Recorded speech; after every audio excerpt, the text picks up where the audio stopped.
At Century Arms, we're committed to supporting your freedom, your rights, and your way of life. With generations of craftsmanship and innovation, we proudly provide firearms that embody the spirit of liberty. Introducing the new Sharp Brothers MB-47 rifle, designed for precision, built for strength, and ready for anything. Whether you're on the range or defending what matters most, the MB-47 rifle is where generation meets innovation. For more information, visit us at centuryarms.com now.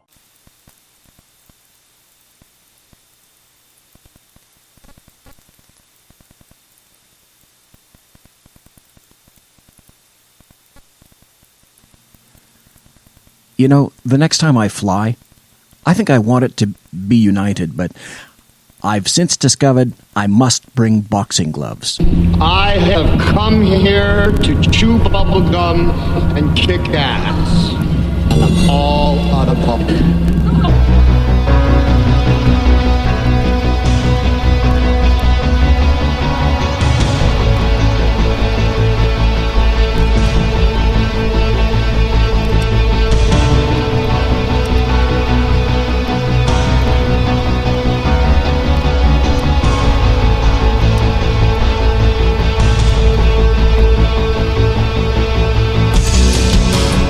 Ladies and gentlemen, boys and girls, children of all ages, welcome to the bloviating Zeppelin's Berserk Bobcat Saloon. If you ask Ken McClinton, it's salon, but no, it's actually saloon. Belly up to the bar, we've kept your seat, and it's great to see you back. Kelly is going to be a bartender again tonight. She pours with the best of them, and the smoking lamp is indeed lighted. We don't water our drinks just like we don't water our conversation. Politics, religion, crime, culture, economics, race, sex, science, law. We talk about it all here at the saloon. Nothing is sacred. All that we ask is that you flush the toilet, jiggle the handle, please be sanitary, wash your hands, and don't forget to tip your waitress.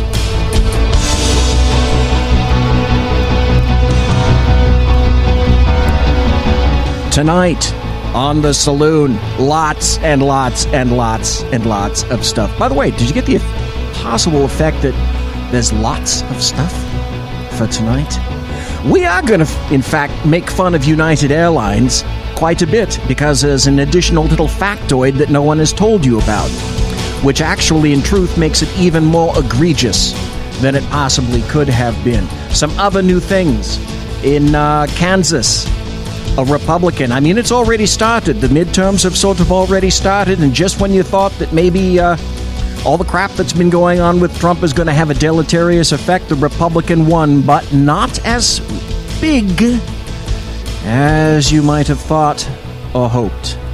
Then we have some interesting information, a little update today from Jeff Sessions, and a guide, actually a demand to all his attorneys general. And then Wales, the country of Wales, now decides that it wants to be one of the most stupid countries on the planet.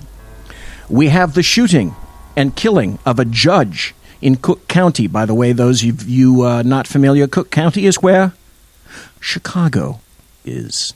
Then we discover that the FBI did in fact obtain a FISA warrant to monitor Trump advisor Carter Page. We'll talk about that in just a bit. And then I've got, I don't do this very often. I think, as a matter of fact, I think I've only done it once before.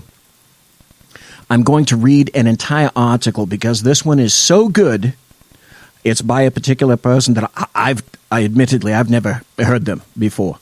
But this article is so good, and it's so cogent, and it's so to the point that you guys are going to thank me and give me a digital pat on the back when it all ends. Absolutely, without a doubt. That's what's going to happen. I absolutely know it.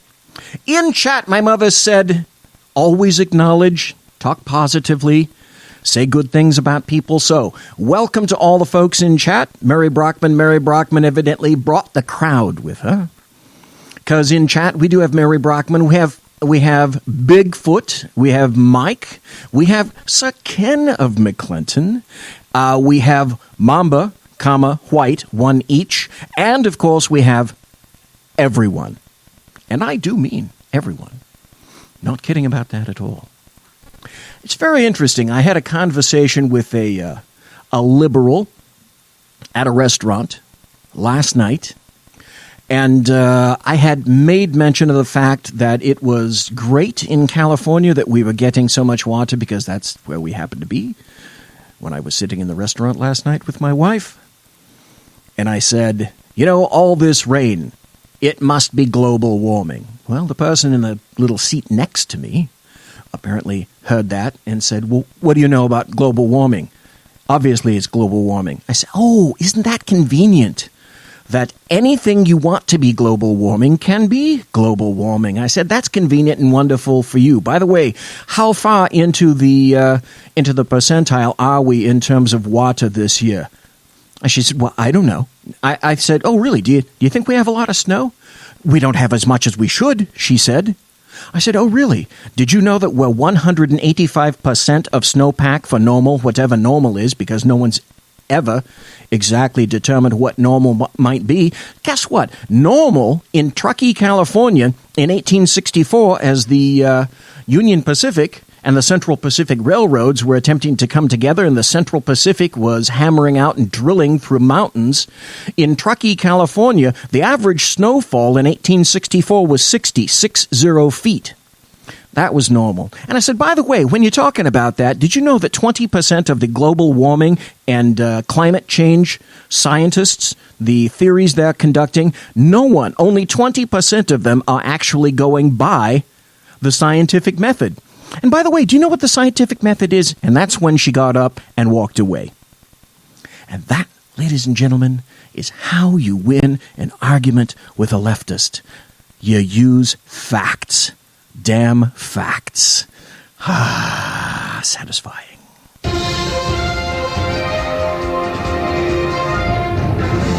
So let's get into the news, shall we? Remember that lovely little scene that we all saw on, I think it was played across if you haven't seen this by now. Can't the pilots drive, Delulu? Can't they rent a car for the pilots and have them drive? Oh my God! Oh my God! This was an egregious video. God, what are you doing? Security is dragging a man from his seat on a United Airlines plane down an aisle. And to me, he looks fairly unconscious. So that's actually what did happen. Airlines customarily overbook flights. United Airlines is no different. At Century Arms, we're committed to supporting your freedom, your rights, and your way of life. With generations of craftsmanship and innovation, we proudly provide firearms that embody the spirit of liberty. Introducing the new Sharp Brothers MB-47 rifle, designed for precision, built for strength, and ready for anything. Whether you're on the range or defending what matters most, the MB-47 rifle is where generation meets innovation. For more information, visit us at centuryarms.com now. The situation yesterday was that United Airlines had 4 employees that it wanted to move from Chicago to a distance 4 hours away. And because the flight was overbooked, in some fashion, they figured out how to ask. They chose people at random, some kind of a, who knows whether it's an algorithm or even a bilirhythm. No one knows. But they went up and went ding, ding, ding, ding on 4 shoulders of 4 people and said, you're off the plane. We're overbooked. We need it for our people. Well, one of them didn't really want to go. He said he was a doctor and he had clients that he had to take care of. And so they left and they came back with 3 security people. And I'm not exactly sure who they were. Some people tell me that they are federal, that the 2 of them that were in uniform were federal. And someone said that the one was in plainclothes was some kind of a representative from Chicago. Whether that's true or not, I don't know. But he's the one that ended up taking this man off the plane. When you look at the video and then look at the still photos, this guy is some kind of an Asian guy. He doesn't look like he's more than maybe $1.50, dripping wet. He's got blood streaming down his nose, down his face. His glasses are all skewed. And I'm sure that United Airlines is going to get its arse sued off. But here's the thing, and this is what I told all of my little coppers for many years. You have to use your brain. You have to be smarter than the situation that you're in. And that's this. I would customarily ask them, because you can do a thing, should you do a thing? You may have the power, you may have the authority to do a thing, but sometimes you have to, I mean, for God's sakes, this is even in the 80s when I'm telling my trainees this. Because you can do a thing, should you do a thing, though you may have the law behind you, you may not have the community behind you. You have to consider all your angles before you make a move. And this is me telling this to my trainees back when there weren't cameras everywhere. Basically, all I was saying is consider what you're doing, turn on the brain before you do it. If I were any of those three individuals who went on the plane to remove someone, now I'm predicating this upon the fact that, I mean, if it turns out that this guy, and I have heard nothing about this, but if it turns out that this guy struck an officer or struck a passenger or fought tooth and nail and kicked him in the groin or something like that, yeah, the gloves are off, dude, you're going away. That's all there is to it. If I have to put my hands on you, you're going away. If you tried to hit me, you're going away. But the question is, when push comes to shove, is this really what you had to do to this individual? Moreover, I would have asked United Airlines, because if you're there on site at the airport and you're a police officer or a law enforcement officer, or you work for security or you work for the feds in some fashion, you should already know what all the laws are regarding the FAA and all the laws that are applicable to airport and aircraft conveyances. You should know all of those laws. And there should have been another way for United to do this. But here's one interesting kind of thing that no one has brought up yet.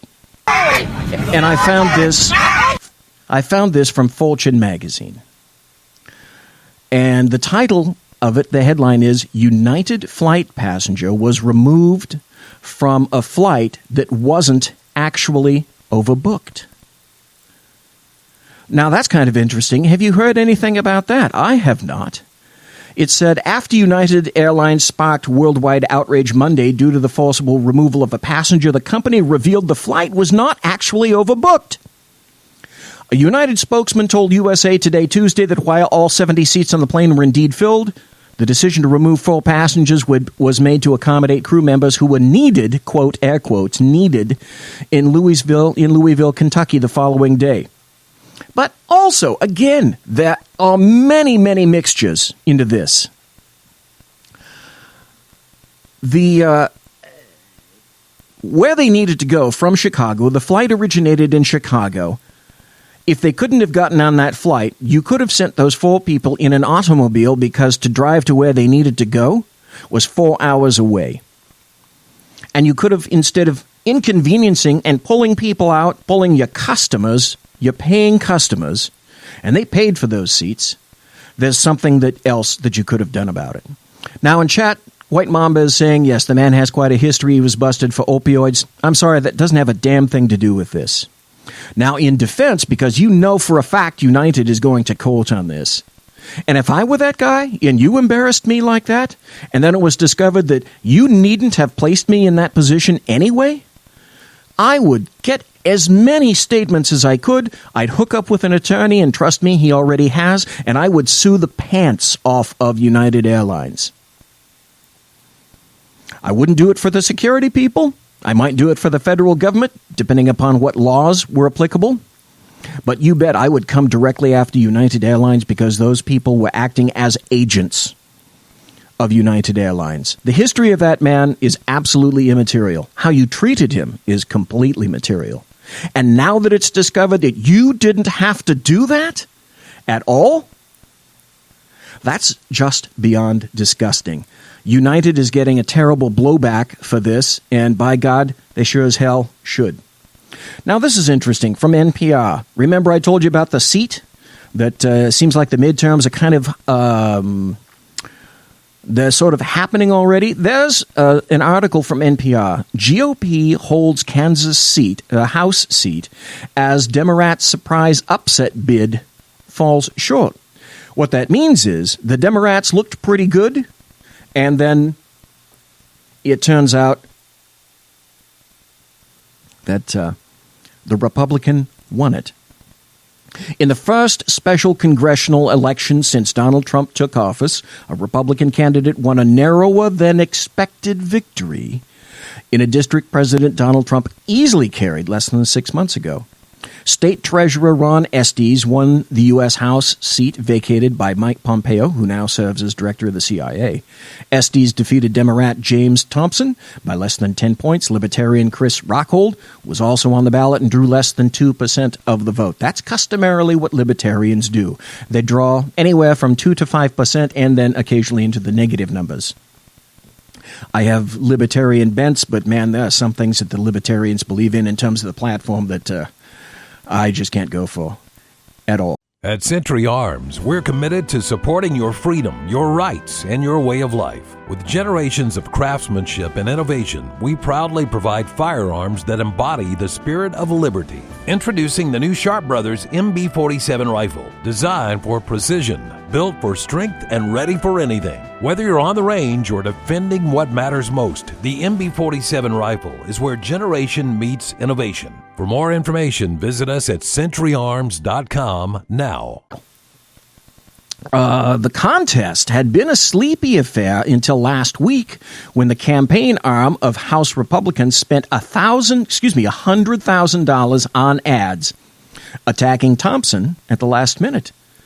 Now, that was a sign that national Republicans were frightened about their prospects in a deep red district where Pompeo was reelected with more than 60% of the vote last November. Stop. Now, this is an interesting kind of forecasting about everything. Mike in chat says the Republican won it by 6 percentage points.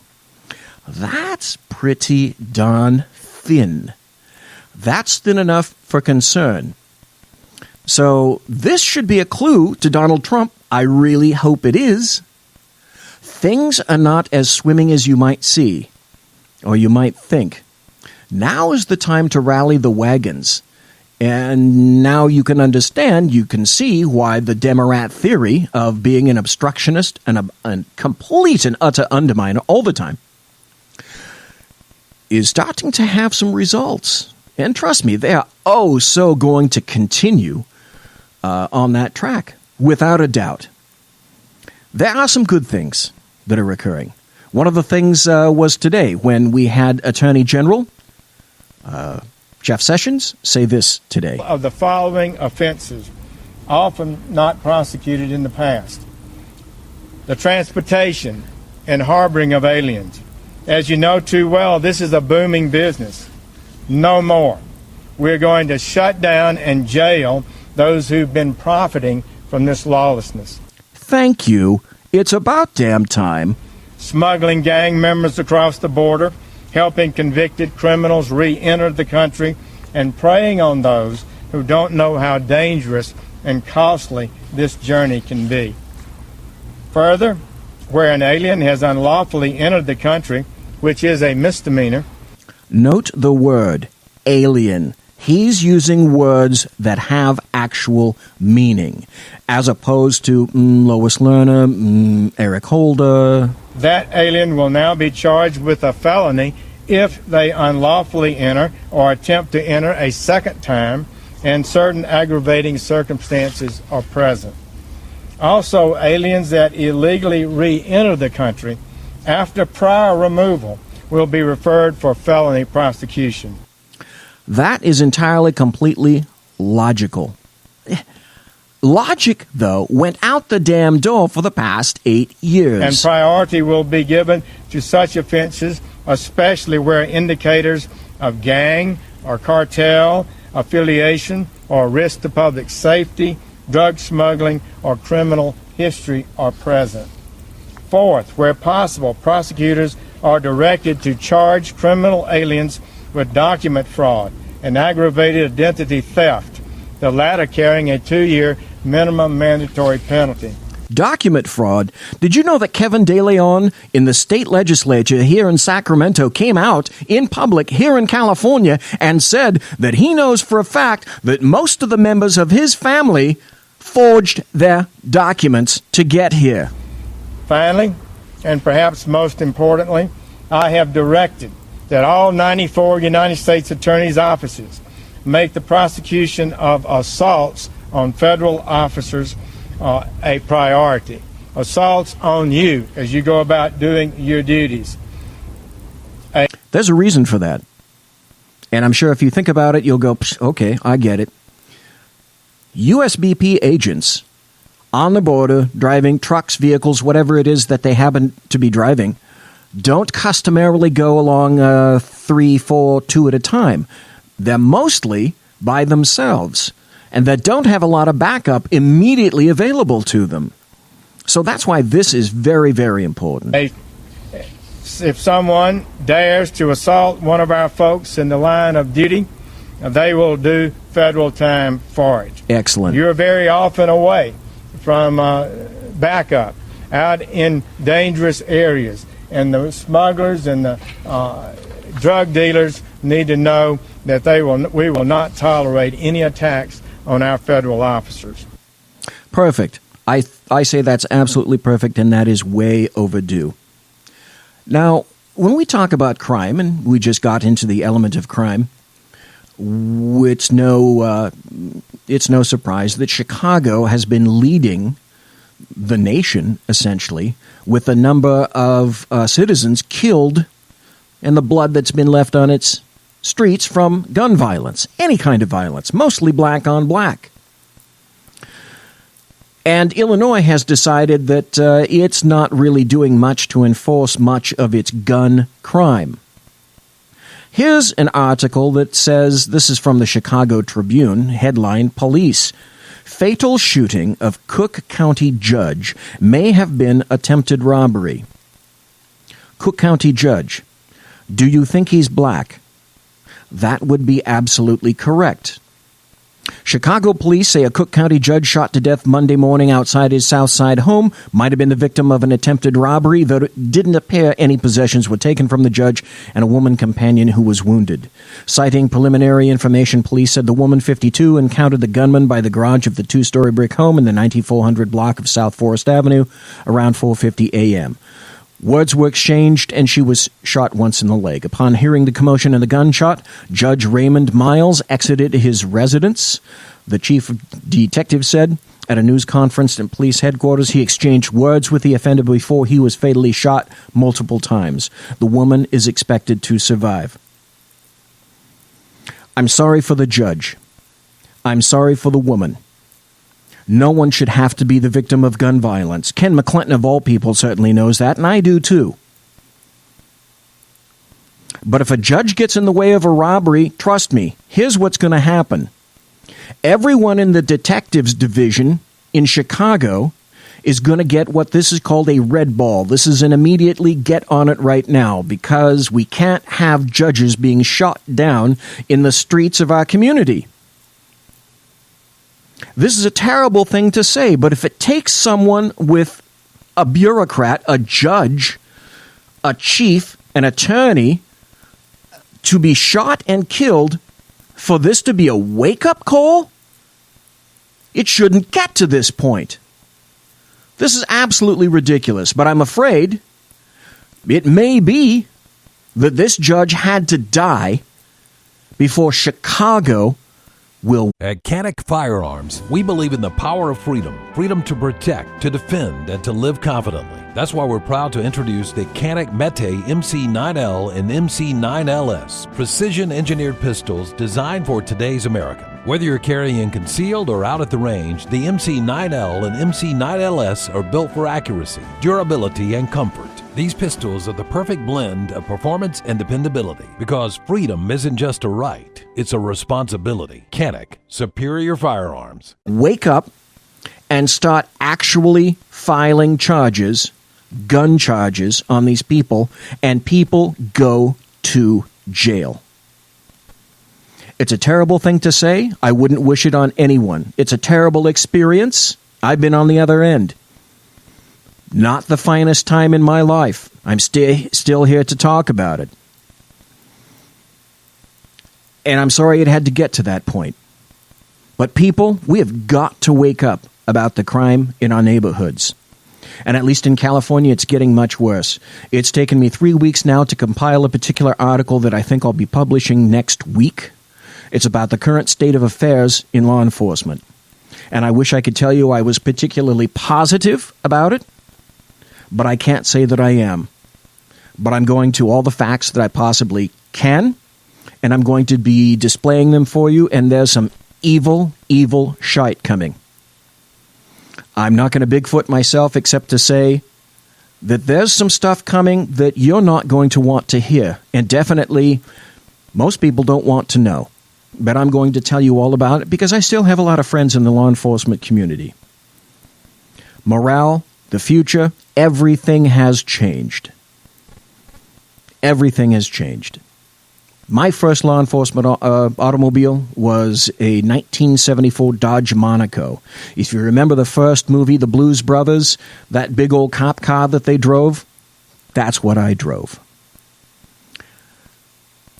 It's changed so much since then. And yet, on the other hand, none of it has changed. None of it. You still have to be smart. You have to have common sense. And you have to be centered. You absolutely have to be centered. I had a sergeant who said to me many, many years ago, you do these things, these three things, BZ, and you'll have a great career. Number one, do your job. Number two, don't be officious. What he meant was, violence, you don't necessarily need it. Be smarter than the situation. Use it if you must. And the third was, don't lie. And that's truly applicable now and to any law enforcement officer in the future. White Mamba is saying the people in Chicago are numb and they need this wake-up call. True. Absolutely true. And here's an interesting article. Now, this is from the Washington Post. Headline, FBI obtained FISA warrant to monitor Trump advisor Carter Page. This just came out today, as a matter of fact, in the Washington Post.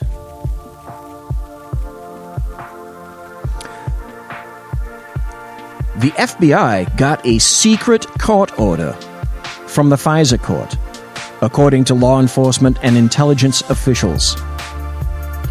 They obtained a secret court order last summer to monitor the communications of an advisor to presidential candidate Trump. Know in the Daily Caller that the Trump campaign had sent you cease and desist letters after your relationship with the campaign ended. Is that true? I don't know anything about that. USA, USA, USA, USA. Stop. But here's the interesting point. James Comey, when he came out and he testified about 3 or 4 weeks ago, if you recall, in the House Intelligence Committee, there were 100 questions that he and the NSA director refused to answer. Since then, Comey has been asked back numerous times, and he has refused to do so under some such, who knows. He's told Trey Gowdy that he's not, and Trey Gowdy interprets that as he's not going to cooperate. But it's interesting that James Comey can tell you that Trump is being investigated for connections to Russia, but he won't tell you anything about investigations into leaks or anything of that nature. So let's go over this again. The FBI obtained a secret court order last summer to monitor the communications of an advisor to presidential candidate Donald Trump, part of an investigation into possible links between Russia and the campaign. Law enforcement and other U.S. officials said. The FBI and the Justice Department obtained the warrant targeting Carter Page's communications after convincing a Foreign Intelligence Surveillance Court, that's the acronym FISA, that's where that comes from, judge that there was probable cause to believe Page was acting as an agent of a foreign power, in this case Russia, according to the officials. Page has not been accused of any crimes, and it's unclear whether the Justice Department might seek later charges against him. So again, these are people saying, yes, we're looking into it. We've been looking into it for close to a year. We haven't found anything, but just like James Comey, we're going to tell you that this has happened. Now, we're not going to tell you about anything with regard to Susan Rice. We're not going to tell you anything with regard to leaks, anything like that. But we're completely apolitical. Remember, the FBI swears, the intelligence agencies swear that they're completely apolitical. Yet doesn't it seem to me that they're politicizing much of this? The White House, the FBI, the Justice Department all declined to comment. It was James Comey who said that he was investigating efforts by the Russian government to interfere in the 2016 presidential election. And then this comes along. I find this most interesting. The timing, amongst other things. In other words, we've heard a lot of stuff about Syria, and I'm going to go into great detail about Syria. But since then, have you heard anything in particular about what's happening with Susan Rice? Whether we're even going to institute the beginning of an investigation into Susan Rice. Oh, no, can't tell you about that. But by God, we're investigating Carter Page, and we're investigating Donald Trump, Russia. Conservative media done right. You're listening to the SHR Media Network. Breaking news. According to the latest report coming out of SHR Media, a merchandise store to support both the Reaver of Common Sense and SHR Media has just been unleashed to the general public. Be forewarned that this site can be contagious and numerous items can be purchased to support the best news programming. Go to Reaver.one website and click on the store link to check out the merchandise. Hello, I'm Matt, a student at Hillsdale College. Here is Hillsdale President Larry Arnn on the continuing relevance of the Constitution. At Canic Firearms, we believe in the power of freedom. Freedom to protect, to defend, and to live confidently. That's why we're proud to introduce the Canic Mete MC9L and MC9LS, precision-engineered pistols designed for today's American. Whether you're carrying concealed or out at the range, the MC9L and MC9LS are built for accuracy, durability, and comfort. These pistols are the perfect blend of performance and dependability, because freedom isn't just a right, it's a responsibility. Canic, superior firearms. Many argue today that the Constitution is outdated because it addresses problems peculiar to the 18th century. Some parts of the Constitution do read rather quaintly. Consider the injunction against titles of nobility in Article 1, Section 9 of the Constitution. But is that so outdated? The purpose of the injunction is to prevent the government granting special privileges to some for partisan reasons. This strikes at the heart of the rule of law. The crony capitalism so common today is a place where the government bestows favors and tax dollars on some businesses to give them a leg up over others. This is exactly the kind of thing the Constitution was meant to prohibit. The Constitution is not so outdated after all. This Constitution Minute was brought to you by Hillsdale College. To join the national conversation on the Constitution, go to constitutionminute.com. Times are dark. The people misled by corrupt politicians, lied to by establishment media, and deceived by the false messages of Islam. A nation in confusion needs a guide. It needs a man with a cane. I'm Dave Milner. Join me on Spreaker, SHR Media, High Plains Talk Radio, Live Rebooting Liberty, and YouTube for a unique brand of commentary on the unpleasant blind guide. Because truth is not always pleasant. In a world controlled by corrupt politicians. You got a business. You didn't build that. A team of ordinary men emerge from the ashes to give voice to the voiceless and hope to the hopeless. Sackhead Sean. Dude, I'm not saying cough for the stupid program. Sackhead Clint. All good friends of ours usually show up drunk. Also starring Sacco as the producer. I'm a little bit drunk, 'cause I'm drinking. They are the Sackheads Radio Show. Every Wednesday at 8 p.m. Pacific on SHRmedia.com.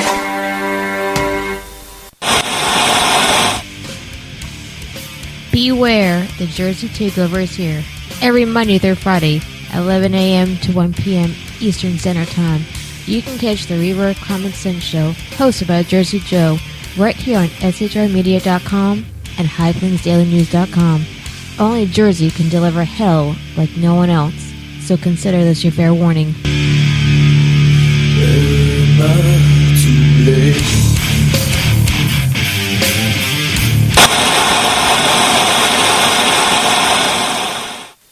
Conservative media done right. You're listening to the SHR Media Network. In a world where insanity reigns supreme and safety pin manufacturers are running out of metal for the diapers of the leftists, it's comforting to know an ancient, fat, long-haired, bearded reprobate has your mind in mind. Ladies and gentlemen, boys and girls, children of all ages, broadcasting behind enemy lines in occupied California. And despite every attempt by the SHR Media Network to revoke his shameless contract, we return to the bloviating Zeppelin's Berserk Bobcat Saloon. Ladies and gentlemen, boys and girls, children of all ages, thanks for listening to the Berserk Bobcats Saloon tonight. Hey, and look at how many people we have in chat. It's a veritable conglomerate. And this is why Mary Brockman has her very own embroidered chair here at the bar that luckily no one has sat in tonight. We have, of course, Mr. Exceptional One, Ken McClinton himself, Mike, we have Bigfoot, we have White Mamba, we have Mary, and we have Kel, who just jumped in to chat. Thank you all for appearing, and thank you all for appearing in chat. Customarily, I don't like to read entire articles, but this one is too good not to. And this is by an individual that I've never read before. But after I read this article, I thought, this bears repeating. It's by an individual called Nassim Nicholas Taleb. Never read any of his stuff before. This is me throwing up my hands. You can't see it because we don't have all the accoutrement that the Kenneth McClinton show has, of course. On the other hand, that's why Ken drives a Rolls-Royce Phantom and I do not. This particular article is called The Intellectual Yet Idiot. And once I finish, you'll slap your hands together and you'll say, that was satisfying. And it begins like this. What we've been seeing worldwide from India to the UK to the US is the rebellion against the inner circle of no skin in the game policy-making clerks and journalists insiders, that class of paternalistic semi-intellectual experts with some Ivy League, Oxford, Cambridge, or similar label-driven education who are telling the rest of us, 1, what to do, 2, what to eat, 3, how to speak, 4, how to think, and 5, who to vote for. But the problem is the one-eyed following the blind. These self-described members of the intelligentsia can't find a coconut in Coconut Island, meaning they aren't intelligent enough to define intelligence, hence fall into circularities. But their main skill is capacity to pass exams written by people like them. Stop. Do you know anybody like this? I sure as shit do.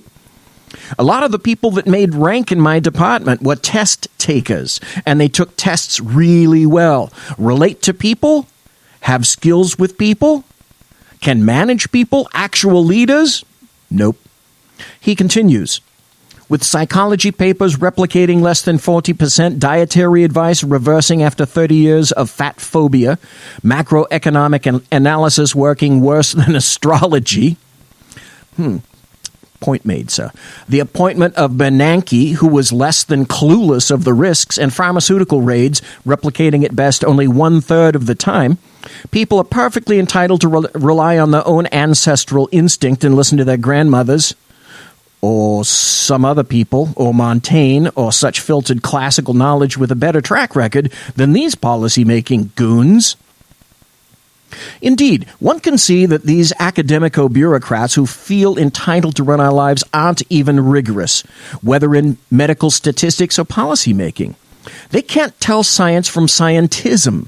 In fact, in their image-oriented minds, scientism looks more scientific than real science. For instance, it is trivial to show the following. Much of what the Cass Sunstein Richard Thaler types those who want to nudge us into some kind of behavior, much of what they would classify as rational or irrational, or some such categories indicating deviation from a desired or prescribed protocol, comes from their misunderstanding of probability theory and cosmetic use of first-order models. They are prone to mistake the ensemble for the linear aggregation of its components. At Century Arms, we're committed to supporting your freedom, your rights, and your way of life. With generations of craftsmanship and innovation, we proudly provide firearms that embody the spirit of liberty. Introducing the new Sharp Brothers MB-47 rifle, designed for precision, built for strength, and ready for anything. Whether you're on the range or defending what matters most, the MB-47 rifle is where generation meets innovation. For more information, visit us at centuryarms.com now. As we saw in the chapter extending the minority rule. Now, this might be going over the heads of certain people. He's going to assemble it all together. The intellectual yet idiot is a production of modernity, hence has been accelerating since the mid-20th century to reach its local supremum today, along with a broad category of people without skin in the game who have been invading many walks of life. Why? Simply, in most countries, the government's role is between 5 and 10 times what it was a century ago, expressed in percentage of GDP. The IYI, the intellectual yet idiot, seems ubiquitous in our lives, but is still a small minority and is rarely seen outside specialized outlets, think tanks, the media, universities. Most people have proper jobs, and there are not many openings for the IYI. Editorial comment, thank God. So beware the semi-erudite who thinks he is an erudite. He fails to naturally detect sophistry. The IYI pathologizes others for doing things he doesn't understand without ever realizing it is his understanding that may be limited. That's the crux of the biscuit right there. He thinks people should act according to their best interests, and he knows their interests, particularly if they are rednecks or English non-crisp vowel class who voted for Brexit. When plebeians do something that makes sense to them but not to him, the IYI uses the term uneducated. What we generally call participation in the political process, he calls by two distinct designations: democracy, when it fits the IYI, and populism, when the plebeians dare voting in a way that contradicts his preferences. Stop. Bingo. Thank you. Taleb. Holy crap, man. Did you ever nail it with that? While rich people believe in one tax dollar, one vote, more humanistic ones in one man, one vote, Monsanto in one lobbyist, one vote, the IYI believes in one Ivy League degree, one vote, with some equivalents for foreign elite schools and PhDs as these are needed in the club. More socially, the IYI subscribes to the New Yorker. He never curses on Twitter. He speaks of equality. Well, that's false. I'm sorry, Taleb, you're false on that one. He speaks of equality of races and economic equality, but never went out drinking with a minority cab driver. Again, no real skin in the game, as the concept is foreign, completely foreign to the IYI. Those in the UK have been taken for a ride by Tony Blair. The modern IYI has attended more than one TED Talk in person or watched more than 2 TED Talks on YouTube. Not only did he vote for Hillary Monsanto Malmaison because she seems electable and some such circular reasoning, but holds that anyone who doesn't do so is mentally ill. The IYI has a copy of the first hardback edition of The Black Swan on his shelves, but mistakes absence of evidence for evidence of absence. He believes that GMOs are science, that the technology is not different from conventional breeding as a result of his readiness to confuse science with scientism.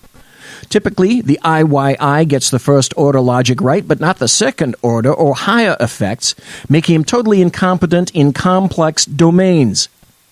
Bingo. Thank you. In the comfort of his suburban home with a 2-car garage, he advocated the removal of Gaddafi because he was a dictator, not realizing that removals have consequences. Recall, of course, that he has no skin in the game and he doesn't pay for results. The IYI has been wrong historically. Listen to this.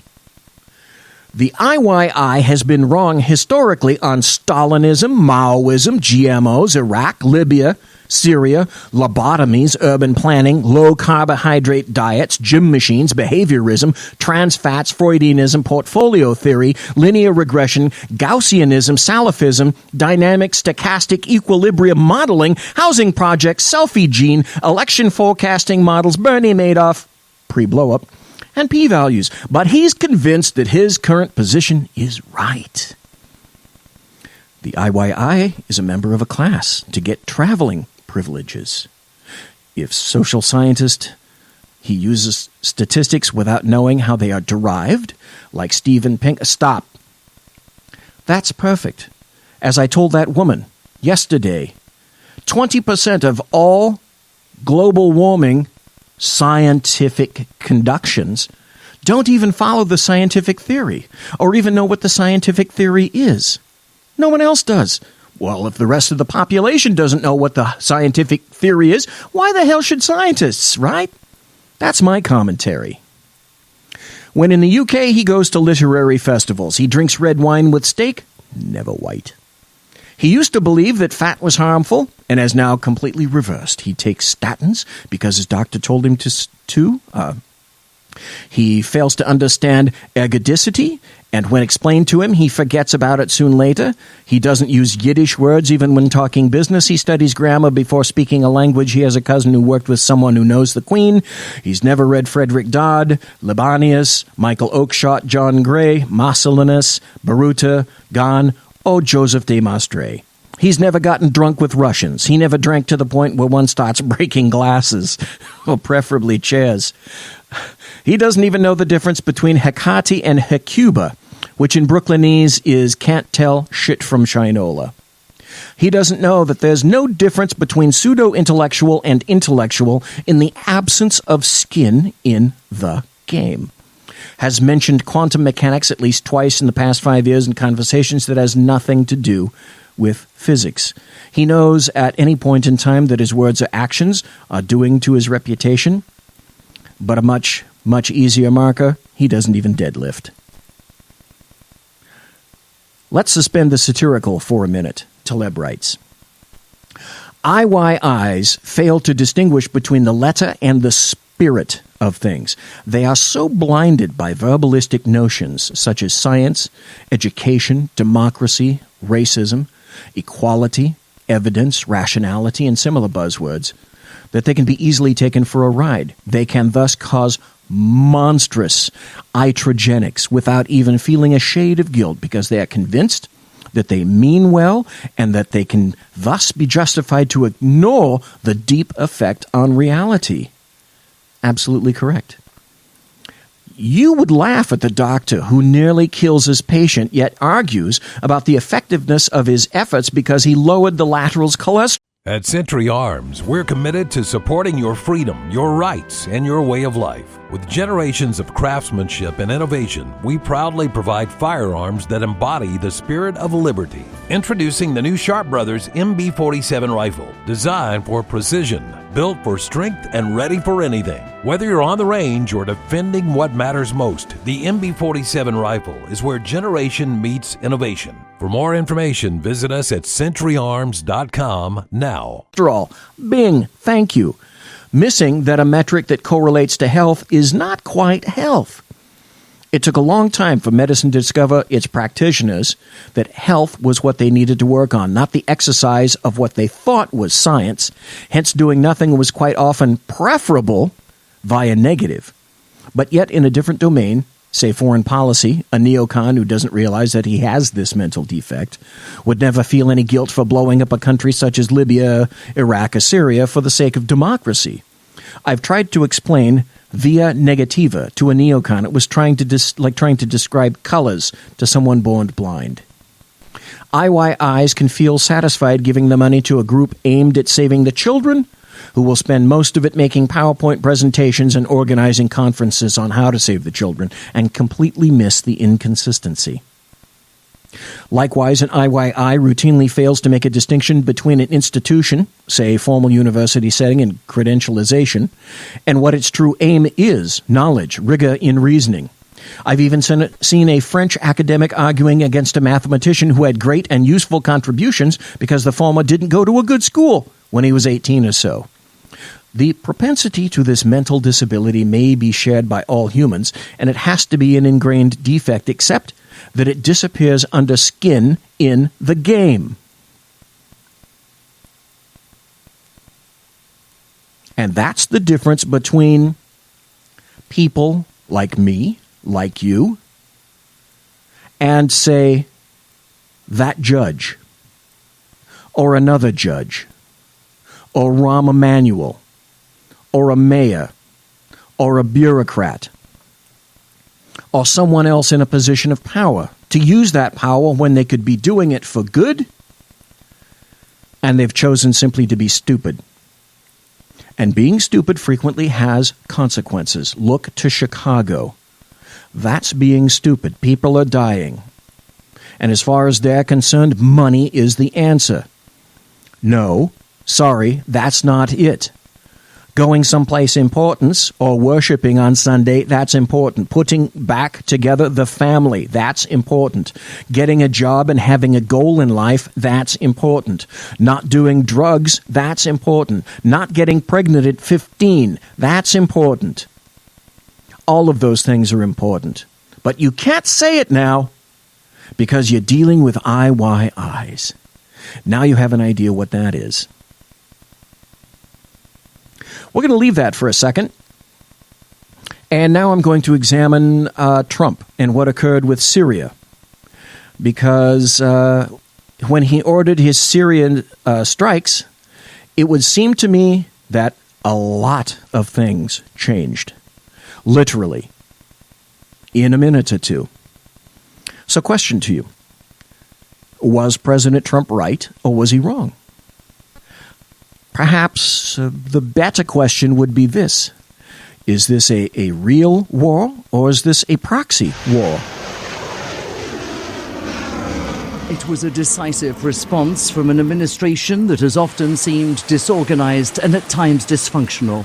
A fusillade of Tomahawk cruise missiles fired from U.S. Navy ships in the Mediterranean aimed at the Syrian airbase from which America says that deadly chemical weapons attack was launched earlier this week.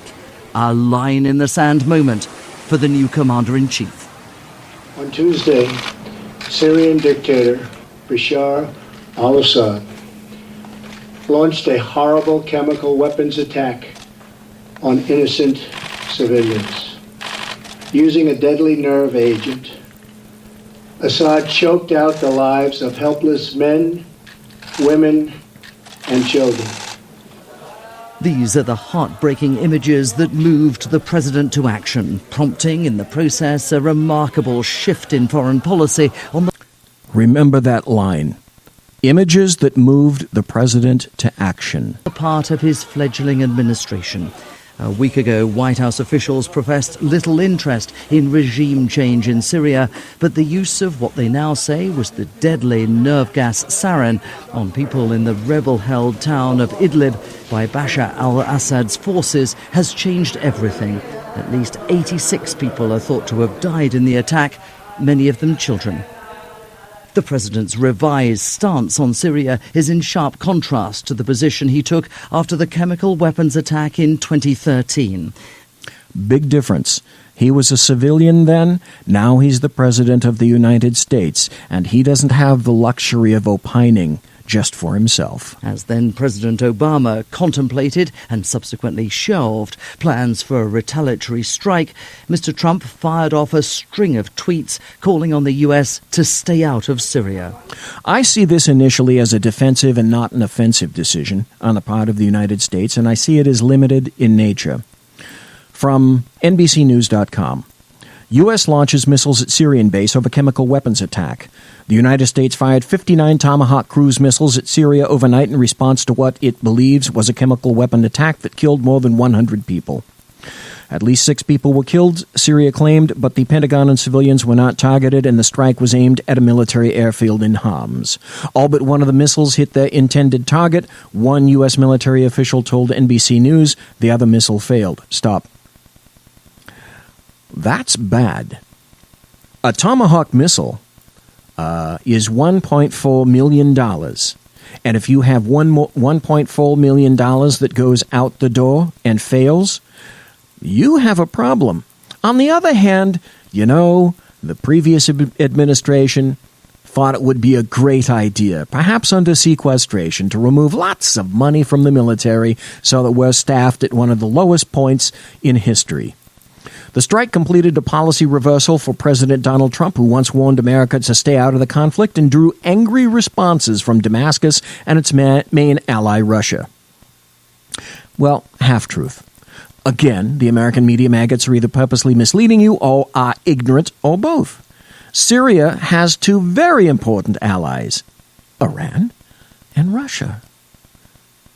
The missiles were launched from the USS Ross and the USS Porter in the Mediterranean Sea toward the airfield. American officials believe it was used by the government of Syrian President Bashar al-Assad to carry out a strike on Tuesday involving chemical weapons that resulted in the deaths of more than 100 people. Rex Tillerson, Secretary of State, and Nikki Haley, the U.S. ambassador to the UN, have bluntly blamed Syria for the chemical weapons attack, whose victims included at least 25 children. We have a very high level of confidence that the attacks were carried out by aircraft under the direction of Bashar al-Assad's regime, and we also have very high confidence that the attacks involved the use of sarin nerve gas, Tillerson said. This is not an uncomplicated situation, and the players are many and they are ever-changing. The truth is this. We didn't necessarily target the airfield. We instead targeted aircraft, their hardened shelters, and fueling stations. A point. One Tomahawk malfunctioned and spent itself into the sea. The funny thing is about that, the U.S. Navy was in the process of deciding that it wants to stop buying Tomahawks in the next few years. And the U.S. Navy, by the way, has 4,000 Tomahawk missiles, all built by Raytheon. The confusing aspect of President Trump's action is its reaction from almost everyone. The Republicans, the Democrats, Trump voters, and military experts. The reaction is all over the map. Many reactions are not what you would really expect either. Some people feel betrayed because President Trump said that he's not the president of the world. And on the heels of that statement, he has intervened in Syria, his first military response. Not anticipated by me, though, was the response by the American media maggots. Many outlets praised the attack. Wait a minute. Aren't these the same American media maggots who've been screeching from the tallest towers that President Trump was a stooge for Russia and Vladimir Putin? Huh? Wasn't it them? It doesn't seem to me that Moscow would be really pleased with the attack, and of course it wasn't.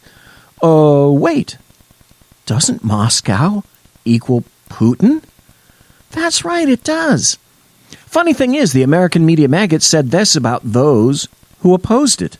Politico.com called those who opposed the attack Trump's troll army and racists and conspiracy mongers. The New York Times called Oppo members a small but influential white nationalist movement. The Washington Post said the attack's critics hold racist, anti-Semitic, and sexist views. Are you kidding me? I can sum up all those articles by quoting Monty Python. You're a loon. It's going to get better, though. Just as I got through mentioning those articles to you, there were those in the media who continued to absolutely insist on making that massive linkage between President Trump and Russia, despite the total lack of evidence and subsequent denial from the U.S. intelligence agencies.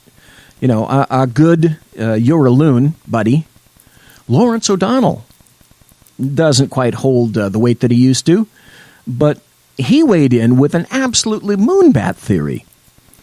What if Vladimir Putin planned the Syrian gas attack in order to assist his great friend, Donald Trump?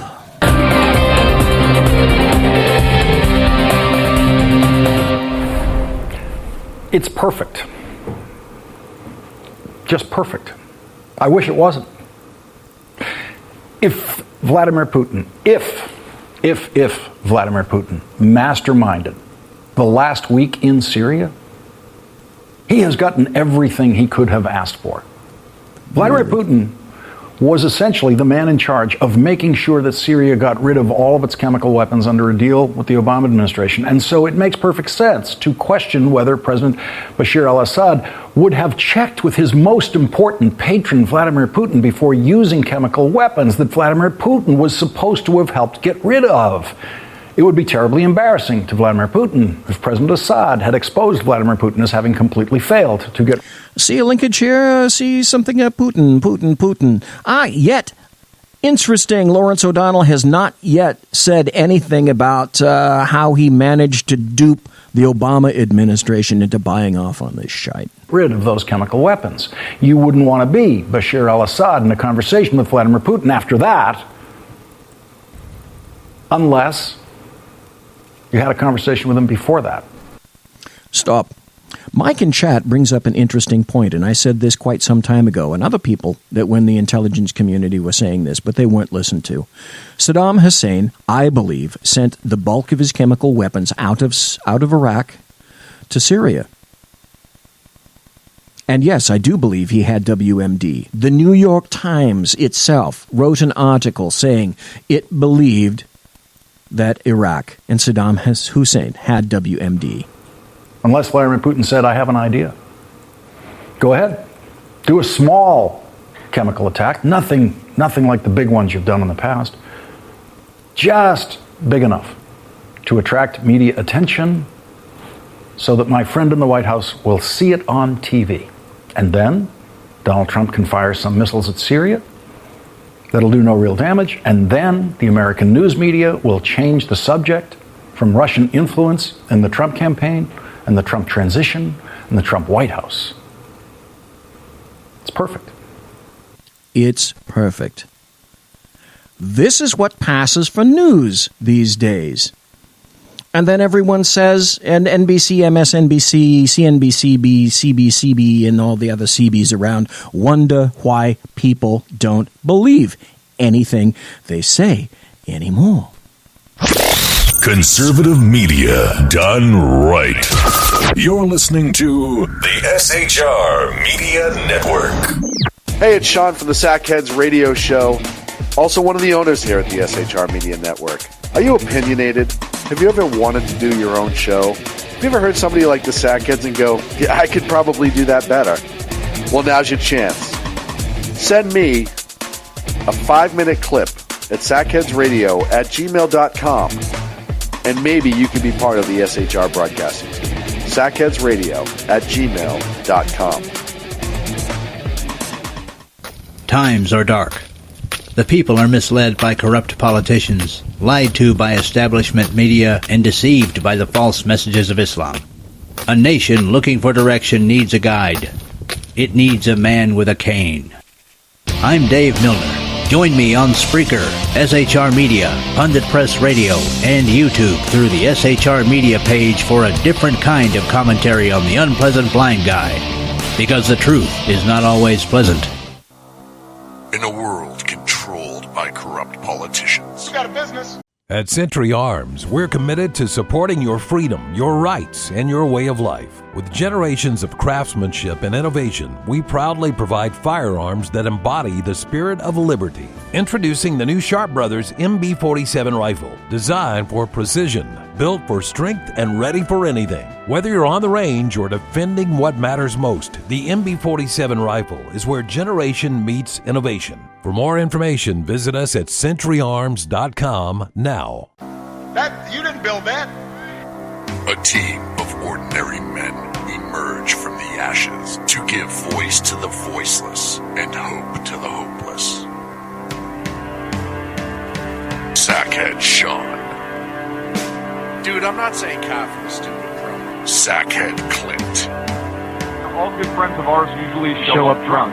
Also starring Socko as the producer. I'm a little bit drunk, 'cause I'm drinking. They are the Sackheads Radio Show. Every Wednesday at 8 p.m. Pacific on SHRmedia.com. The bloviating Zeppelin. He's big-footed enough radio shows to last a lifetime, courtesy of Sean, Clint, Ken, and Jersey Joe. Now it's time for him to waddle on his own 2 feet via the glorious SHR Media. Gird thy loins for the bloviating Zeppelin's Berserk Bobcat Saloon. Coming soon to ossicles near you. Excelsior. Conservative media done right. You're listening to the SHR Media Network.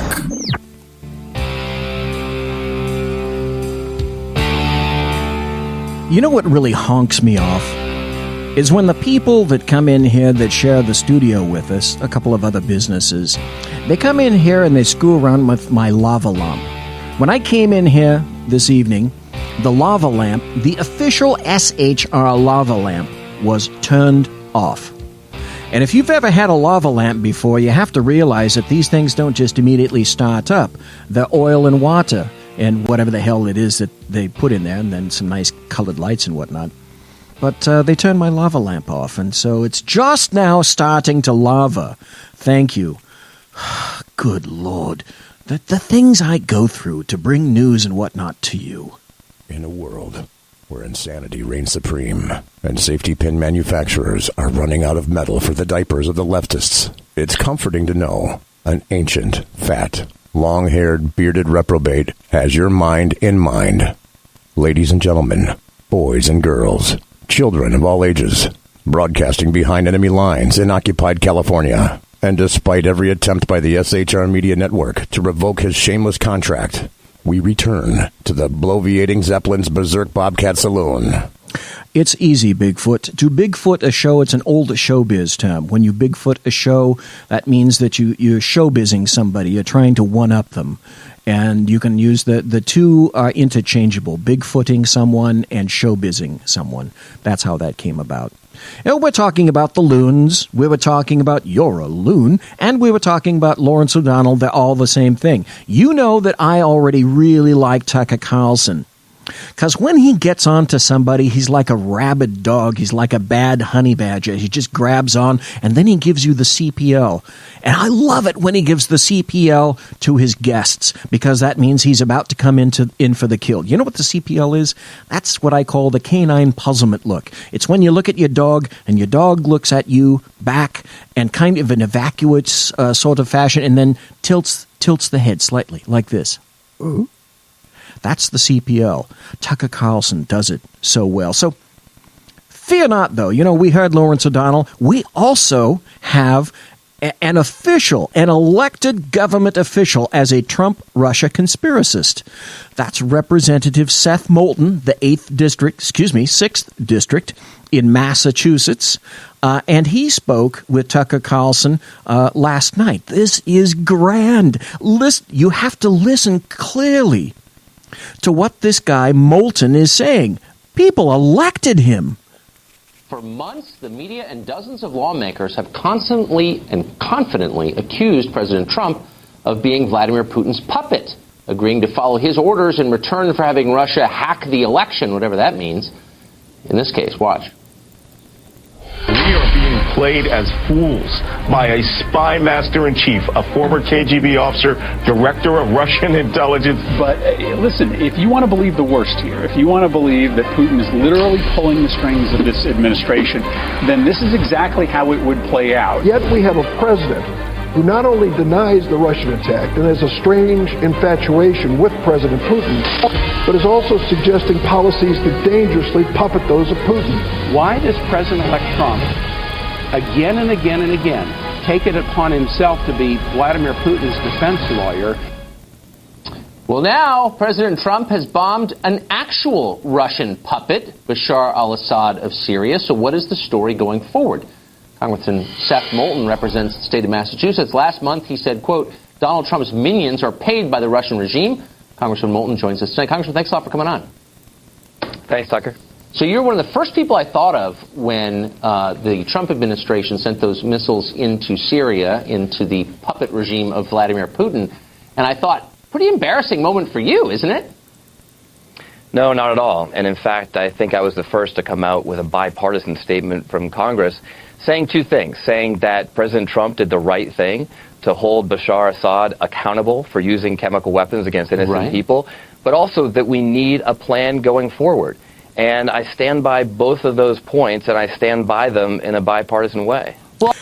Tucker Carlson is using his best CPL at this point, I should point out. But those are entirely legitimate points, and I'm not questioning the substance of them or the motivation behind them. I'm pointing to the statements that you have made for weeks and months preceding that missile strike, when you said, for example, there's a lot of evidence that members of this administration are more concerned with Russia's goals than our own. They continually prioritize the desires of the Kremlin. Here you have the Trump administration, for good or ill, acting against the main foreign policy objective of the Putin regime, which is supporting Assad. Dave Milner, stop bigfooting my show. So your view of this doesn't square with reality. Aren't you a little bit embarrassed now that that's obvious? No, not at all. And first of all, I don't think we know what Putin's number one foreign policy goal is. I don't think it's Assad in Syria. I think he has a lot of bigger fish to fry, and obviously he's interested most of all in the United States of America. But look, Tucker, you and I can disagree on the Trump administration's connections with Russia. The bottom line is I don't think either of us really know, and that's why I've been a consistent advocate for what the American people want, which is an independent, bipartisan investigation to get to the bottom of this. And you know what? There's a part of me that really hopes you're right, that hopes that I am embarrassed at the end of the day. And At Canik Firearms, we believe in the power of freedom. Freedom to protect, to defend, and to live confidently. That's why we're proud to introduce the Canik Mete MC9L and MC9LS, precision-engineered pistols designed for today's American. Whether you're carrying concealed or out at the range, the MC9L and MC9LS are built for accuracy, durability, and comfort. These pistols are the perfect blend of performance and dependability, because freedom isn't just a right, it's a responsibility. Canik, superior firearms. Find out that there isn't any collusion behind the scenes between an American president and Russia, but we all deserve to know, and that's why I've been calling for this bipartisan investigation. Wait, stop, you moron. Didn't you listen to James Comey? Didn't you hear James Comey say in public that he doesn't mind admitting that he is conducting a separate FBI investigation about any linkage between Trump and Russia? That's already there, you bleeding idiot. Open up your ears. That's one of the things you've been saying. I don't think it's a crazy thing to ask for. But as I just read, you have said, quote, members of the administration are more concerned with Russia's goals than our own. They're traitors, in other words. They're working for a hostile foreign power. These are your words. They're on your website. I'm not making them up. And I'm just asking you, how does that claim square with what we saw on Thursday night, where we bombed a client state of Russia? Well, first of all, I mean, one exception does not prove the rule. I mean, this could very well be interpreted as an attempt by the administration to get out from under the claim that they're colluding with Russia. But the bottom line is that, we don't really know. There are a lot of things that Trump has done that seem like they're playing right into the hands of Putin. We ought to just find out, Tucker, and I think you and I ought to be able to agree on that. So increasing the size of our nuclear arsenal, deregulating the energy sector, backing the Keystone Pipeline, these are all things that the Russians hate, and for good reason. And yet you're saying that still there's no evidence that Trump is not in the pocket of Putin. Even when he bombs a country where Russian troops are stationed now, propping up the regime of Bashar al-Assad, that's not enough evidence for you that he's not Putin's puppet? Right. That's right. That's what he said. Right. Right, and called the Russians to make sure they got their troops out of the way. I mean, I'm on the Armed Services Committee. He Should he didn't not have consult done that? with us before doing that, but he did feel it fine to call the Russians. So it's hard to say that he wasn't concerned about the Russian truth. The bottom line is this: I could get look, Tucker. Yeah. This guy is going way out on a limb here, way out on a limb. And yes, Dave Milner and Mary Brockman, you're right. Ginsburg does look exactly like Ruth Buzzy. You're right. You're going to keep going. You're going to keep going, but I'm going to stop you right there. No, I'm sorry, Congressman. With Russia. You just said it. Let me just back you up and get you to explain what you just suggested. Are you saying that this was part of an elaborate ruse, that in fact he was working with the Russians, I think you suggested a minute ago, to divert attention from this diabolical conspiracy you've been alleging, that this was a Potemkin bombing, a fake bombing, designed to fool the rest of us into thinking they're not really in league with each other? That's exactly what he said. Thank you, Tucker Carlson. No, look, I didn't say it was I confirmed that as an explanation. I said that is a believable, viable explanation, which is no different than what you're saying. I mean, there's a lot of evidence. I mean, we've heard investigation after investigation uncover stones that have Trump administration officials colluding with contacting intelligence officials with the Russians and then lying about it. I mean, we've heard that with Jared Kushner. We've heard that with Jeff Sessions. We've heard that with a long list. Well, so this conspiracy is a lot deeper than I thought it was. So you're saying, I mean, it's one thing to say, okay, members of the Trump administration met with Russian officials. That kind of thing happens a lot. Maybe it's ominous, maybe it's not. Well, and to lie about it. And that's an important thing. That's fine. To lie about it. Stop. I'm reading in chat. I really enjoy you guys in chat. And Mike was saying there could be 2 more Supreme Court openings this year. Like I've been saying, and you folks have been listening, I definitely believe that there'll be another one sometime this year. And I think that before the end of Trump's regime in 2020, there will be another. If you get 2, the Supreme Court is right. If you get 3, the Supreme Court, you can just go... saying now that the military action we just saw on Thursday night may have been coordinated with the Russians to throw sleuths like you off the scent. That appears to be what you're saying. And that just seems like a huge conspiracy to me. Well, that's exactly what this guy is saying. He doesn't want to come out and say it because Tucker Carlson has nailed his balls to a tree. It's a conspiracy if it's a conspiracy, but the reality is I'm just giving it to you as a plausible explanation. No, and that's why I said I'm not going to confirm it. Look, I know you would love for me to say that and confirm it. I'm just saying that there are people who think that. There are Americans who think that. Hello, Joseph Goebbels. Completely just repeat the lie again and again and again. Trump and Russia, Trump and Russia, Trump and Russia. And that's as logical an explanation as any as you've given for Trump not colluding with the Russians. So look, the bottom line is who are these Americans Trump took some action in Syria that this was a fake military action designed? We're sort of conducting 2 threads here simultaneously. Tucker Carlson and the Seth Moulton guy. And then in chat, we're talking about the Supreme Court. And then Mary Brockman said, I hope Trump appoints Cruz. That would be interesting. And then I was thinking about this the other day. Mary Brockman and the rest in chat. How about Trey Gowdy for FBI director? And to throw people off the scent. Who thinks that? I mean, you said, well, I'll tell you, a lot of the people...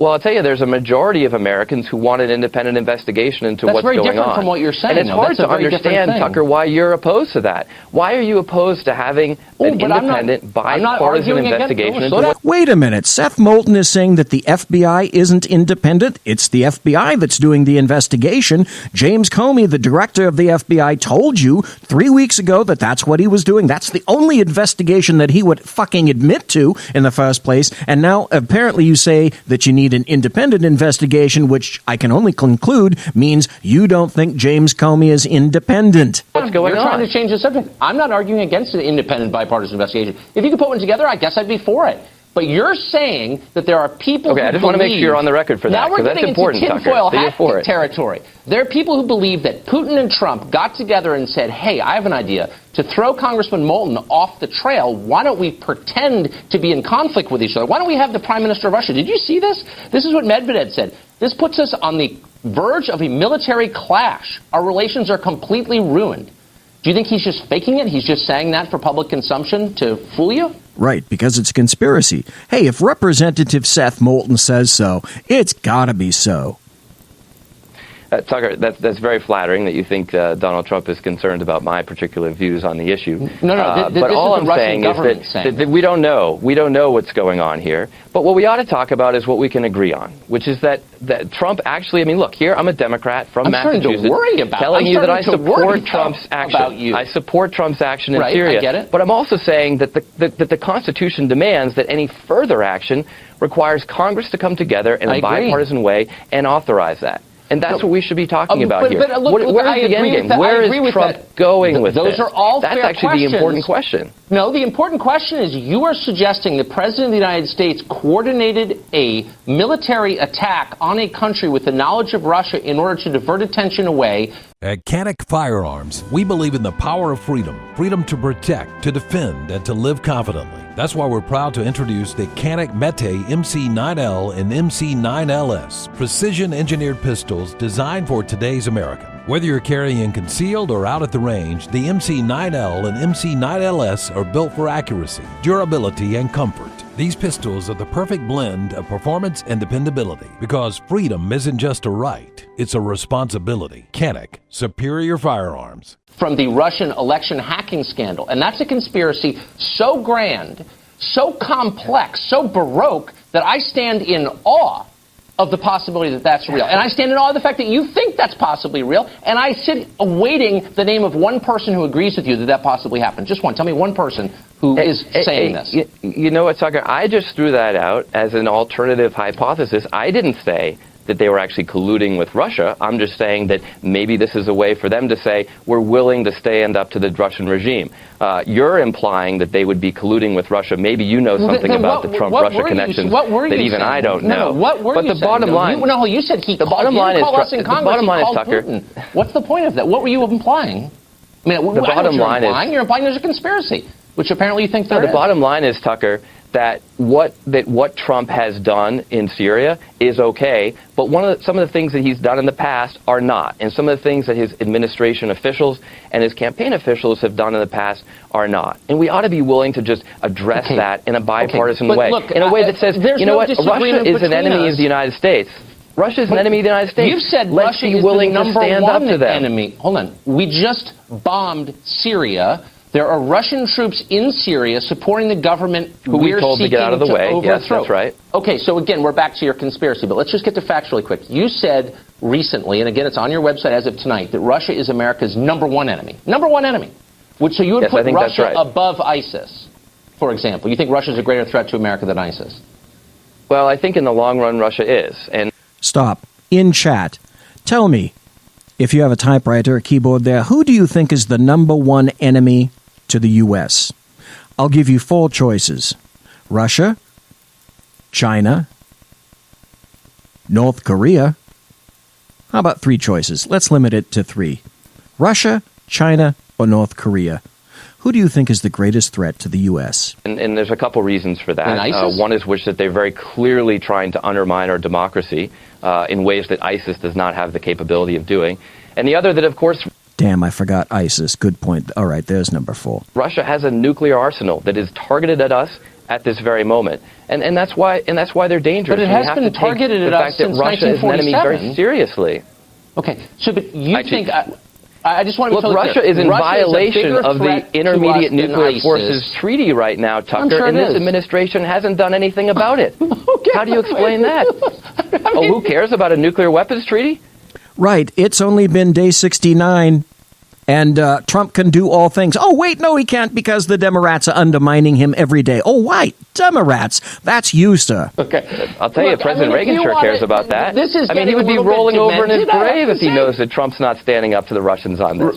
Look, so the bottom line is that we ought to be able to come together on the fact that Russia is an enemy, and we stand up to them. You've repeated your talking point 9 times. But you haven't answered Well, maybe the you just question, don't like it, Tucker, but it's not a talking point, it's the reality.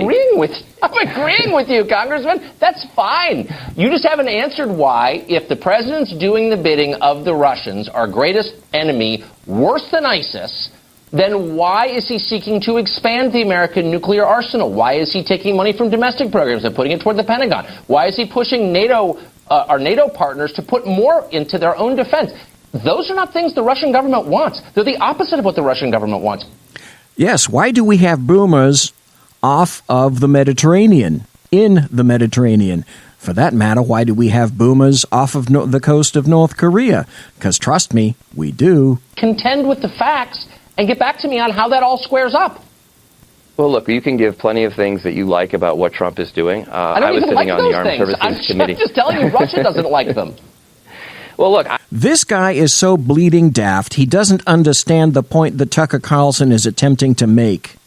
You elected this guy. Good Lord, people. I was sitting on the Armed Services Committee a week ago when we had a bipartisan hearing where we talked about the fact that Trump is trying to cut the State Department budget and a lot of programs that are used to counter Russian influence in Eastern Europe. I'm sorry, and, I think one of the things a Republican veteran stood up and says, look. It is getting crazy. So you think, Representative Moulton, that we should expand the State Department who already votes 95% Democrat, leftist? Are you kidding? Look, you hear veterans on both sides of the aisle saying this is not helpful for our national security. So I can give you a long list of things that Trump is doing that are not helpul to our national security either. And you may be right. At least I'm here saying he did one thing right, which is to take this action against Assad when he used chemical weapons. My own view is the opposite. We ought to be is true. supportive This is the one wrong thing, but whatever. Congressman, thanks a lot for coming on and explaining your views. I appreciate it. An elected representative saying something like this is like, okay, remember this? Representative Hank Johnson saying that Guam could capsize because of the extra weight of people on the island. This guy just happens to speak better than Hank Johnson, but he's still, you're a loon. There are those, who believe the attack was illegal, as no declaration of war was made by Congress.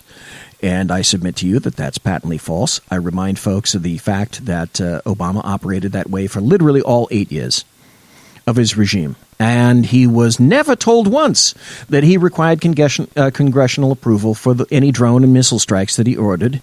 Even PolitiFact, left-leaning little PolitiFact, stated that Trump had the authority to conduct his strike under Article 2 of the U.S. Constitution. Since the last time Congress declared war at the beginning of World War II, presidents have generally initiated military activities using their constitutionally granted powers as commander-in-chief without having an official declaration of war in support of their actions, even under the War Powers Resolution. The president can send in forces without approval from Congress. Lower courts have consistently ruled in favor of the White House in the use of force, and the U.S. Supreme Court declined to even hear a case about an appeal on that point.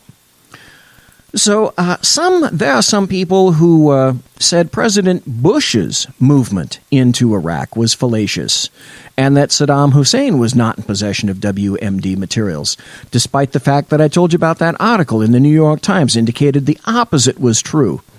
And there was an article in Powerline which also supported the conclusion of the Times. And some said, as I indicated earlier, that Saddam Hussein moved his WMD material prior to the invasion, and he had them transported into Syria. Well, golly gee, that would account for perhaps the presence of chemical weapons in Syria. The Israeli newspaper, Haaretz, believed so. They believed that in 2003. And now I think people are finally starting to get that nexus, that little lineage between the two. Oh, but wait. Wasn't it Susan Rice and John Kerry who unequivocally declared that because of the tireless work they did to eliminate all chemical weapons from Syria under Barack Hussein Obama, the entirety of the declared stockpile was removed? Well, what about this? Looks to me like Susan Rice lied about Benghazi. Looks to me like she lied about Bo Bergdahl, that he had served with honor and distinction. Looks to me like she lied about the unmasking of names. And apparently, she also lied about the chemical stockpile in Syria. And as she's speaking in an NPR interview, January of this year. And our conversation began with Russia's role in Syria and why America did not intervene. The Russians have doubled down in backing Assad, along with Iran and Hezbollah.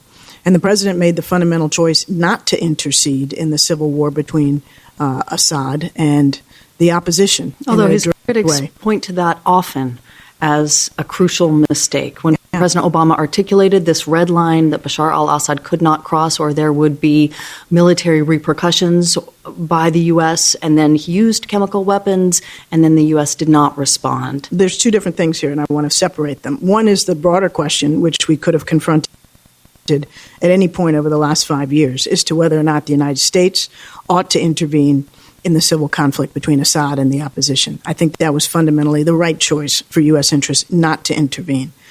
On the so-called chemical weapons red line, indeed, we had put in place the assets necessary to use force to try to strike at those chemical facilities and command and control entities that we thought were relevant to our chemical weapons concern. So why didn't it happen? Because in the meantime, why didn't it happen? We were able to find a solution that actually removed the chemical weapons that were known from Syria in a way that the use of force would never have accomplished. See, I'm of the mindset that if Susan Rice was standing directly in front of me and said, you know, BZ, tomorrow the sun is going to rise in the east, I'd be suspicious. And many folks consistently bleed that political solutions and diplomatic negotiations must occur when potential conflicts arise. Just like the prior administration and its occupants and its sycophants. The problem with that theory is this. None of it can exist without military credibility and the willingness to use it. The U.S. needed to reestablish military credibility in the Middle East, all around the world, lost as it was conveniently under the previous 8 years with Barack Hussein Obama, and Trump just recently demonstrated that credibility exists with that Syrian strike. He also set forth the doctrine that the words of a U.S. president now have consequences. John Kerry, Susan Rice, under Obama, became absolutely convinced that Assad had surrendered all of his chemical weapons, which clearly, obviously, he hadn't. This is interesting. Even PolitiFact has revised and retracted its insistence that the U.S. removed 100% of Syria's chemical weapons. The meme then was, we struck a deal where we got 100% of the chemical weapons out, then Secretary of State John Kerry said on NBC's Meet the Press in July 2014. Kerry was referring to a deal the U.S. and Russia struck in September 2013 in which the Russians agreed to help confiscate and then destroy Syria's chemical weapons stockpile. But wait, some people now are insisting it was a false flag event, like Virginia Senator Richard Black. We're now joined by Richard Black, who is a Virginia state senator, and he's joining us live now via Skype from Broadlands, Virginia. Senator Black, thanks for joining us. What do you make of this story? Well, we've been here before. This same story has unfolded before in Damascus when Turkey worked together with the Syrian rebels to launch a false flag attack in an effort to draw the United States into the war. Here's the situation. Right now, on every front across the country, thanks to Russia and their other allies, Syria is winning the war. It's winning everywhere. It had this monumental victory in Aleppo. So the idea that somehow they would choose to launch a pinprick gas attack that they knew would outrage the entire world is absurd. I'm a criminal prosecutor. I was the head of the criminal law division at the Pentagon, and one of the things a criminal attorney looks for is motive. There is utterly no motive that anyone in the media has been able to express to explain why Syria would launch a gas attack. Number one, they're winning. Number two, their enemy is losing on every front. Number three, they know that a poison gas attack would outrage the world. Number five, they know that a pinprick attack is going to have no impact on the war whatsoever except to create negative publicity. Number 6, does Assad even fucking care? So, here's another question that no one seems to be answering. Will President Bashar al-Assad gas his people again? We know he could. He clearly has access to chemical agents, despite the claim that more than 1,300 to 1,400 tons of it was eliminated. We also know al-Assad's Syrian military is hurting big time. Now, this guy Black said that they're winning. Here's the truth. Assad doesn't have much of an air force remaining to speak of. His actual army doesn't pretty much exist. And that accounts for his need for mercs, mercenaries, and conscripts from Afghanistan, Iran, Iraq. Why? Because primarily Syrians won't fight for him. Is anyone saying that? No, they're not. Ooh, but wait. Let's not forget, though, al-Assad does have Iran working for him. He has the support of the Quds Force, the Islamic Revolutionary Guards Corps, Hezbollah, and Russia, who stepped into Syria. At Century Arms, we're committed to supporting your freedom, your rights, and your way of life. With generations of craftsmanship and innovation, we proudly provide firearms that embody the spirit of liberty. Introducing the new Sharp Brothers MB-47 rifle, designed for precision, built for strength, and ready for anything. Whether you're on the range or defending what matters most, the MB-47 rifle is where generation meets innovation. For more information, visit us at centuryarms.com now. A little over 2 years ago, under the guise of fighting ISIS. DefenseOne.com. If you ever go there, well, I would highly recommend you go there as many times as you can. Great website. DefenseOne.com had any number of interesting articles on the Syrian missile strike. One of them was 7 disturbing implications of Trump's Syria strike by David Frum. David Frum writes for The Atlantic. The Atlantic is left-leaning, a little bit left-leaning. And these 7 points were: Trump's words mean nothing. The second, Trump does not give reasons. 3, Trump does not care about legality. 4, Trump disregards government processes. 5, Trump has no allies. 6, Trump envisions no end state. 7, Trump is lucky in his opponents. All of them true, right? Concurrently, a contrasting article from The Atlantic by a guy named Tom Malinowski says, headline, America should have hit Assad 4 years ago. When dealing with mass killings, deterrence is more effective than disarmament. Really? Hey, Malinowski, dude, where were you back in 2013? Donald Trump is president. He now bears full responsibility for addressing the tragedy in Syria and for the consequences of the response he's chosen. But that doesn't mean we shouldn't reflect on America's response to the Assad regime's previous chemical weapons attacks, for how we interpret the difficult and debatable choice the Obama administration, in which I served, he writes, made not to use military force when Assad had last used nerve gas against his people. Will shape our thinking about this and similar crises for a long time to come. Les and I would draw from that experience as when dealing with mass killing by unconventional or conventional means, deterrence is more effective than disarmament. Oh my God. That leftist is going to leftist hell. Definitely. Okay, now, let's get into the weeds a little bit. These are weeds that I think Dave Milner will enjoy.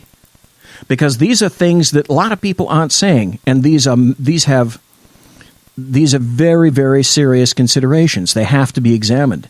And they're the weeds that the Western media and the American media maggots, they're not going to appraise because they're not capable of it. Nor do I think they're really interested.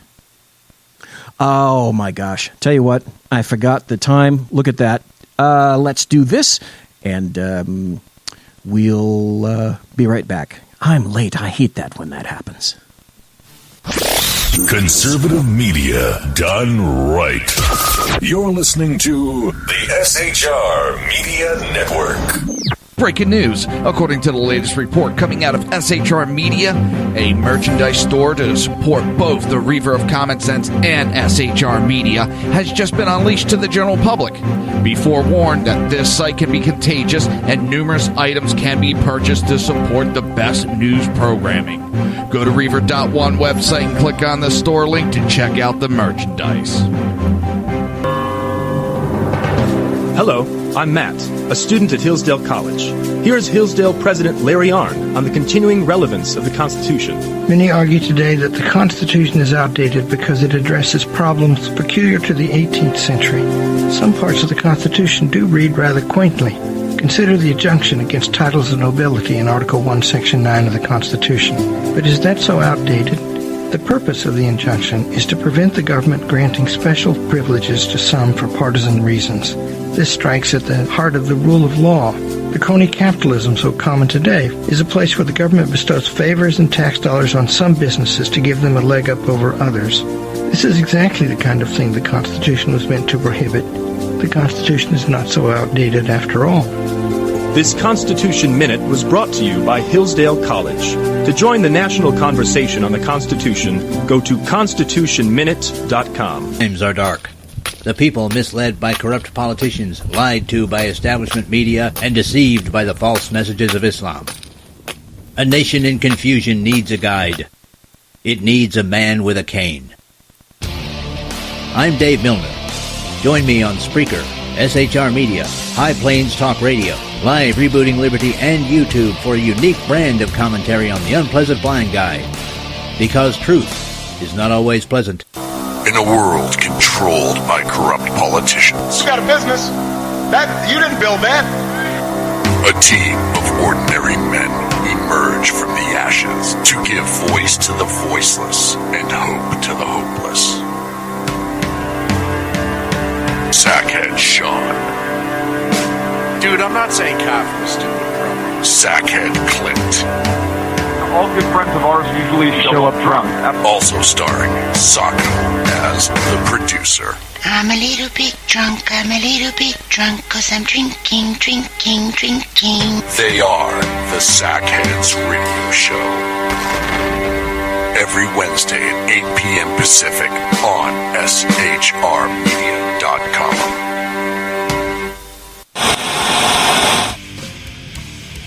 Beware, the Jersey Takeover is here. Every Monday through Friday, 11 a.m. to 1 p.m. Eastern Standard Time. You can catch the Reaver of Common Sense Show, hosted by Jersey Joe, right here on SHRmedia.com and HighPlainsDailyNews.com. Only Jersey can deliver hell like no one else, so consider this your fair warning.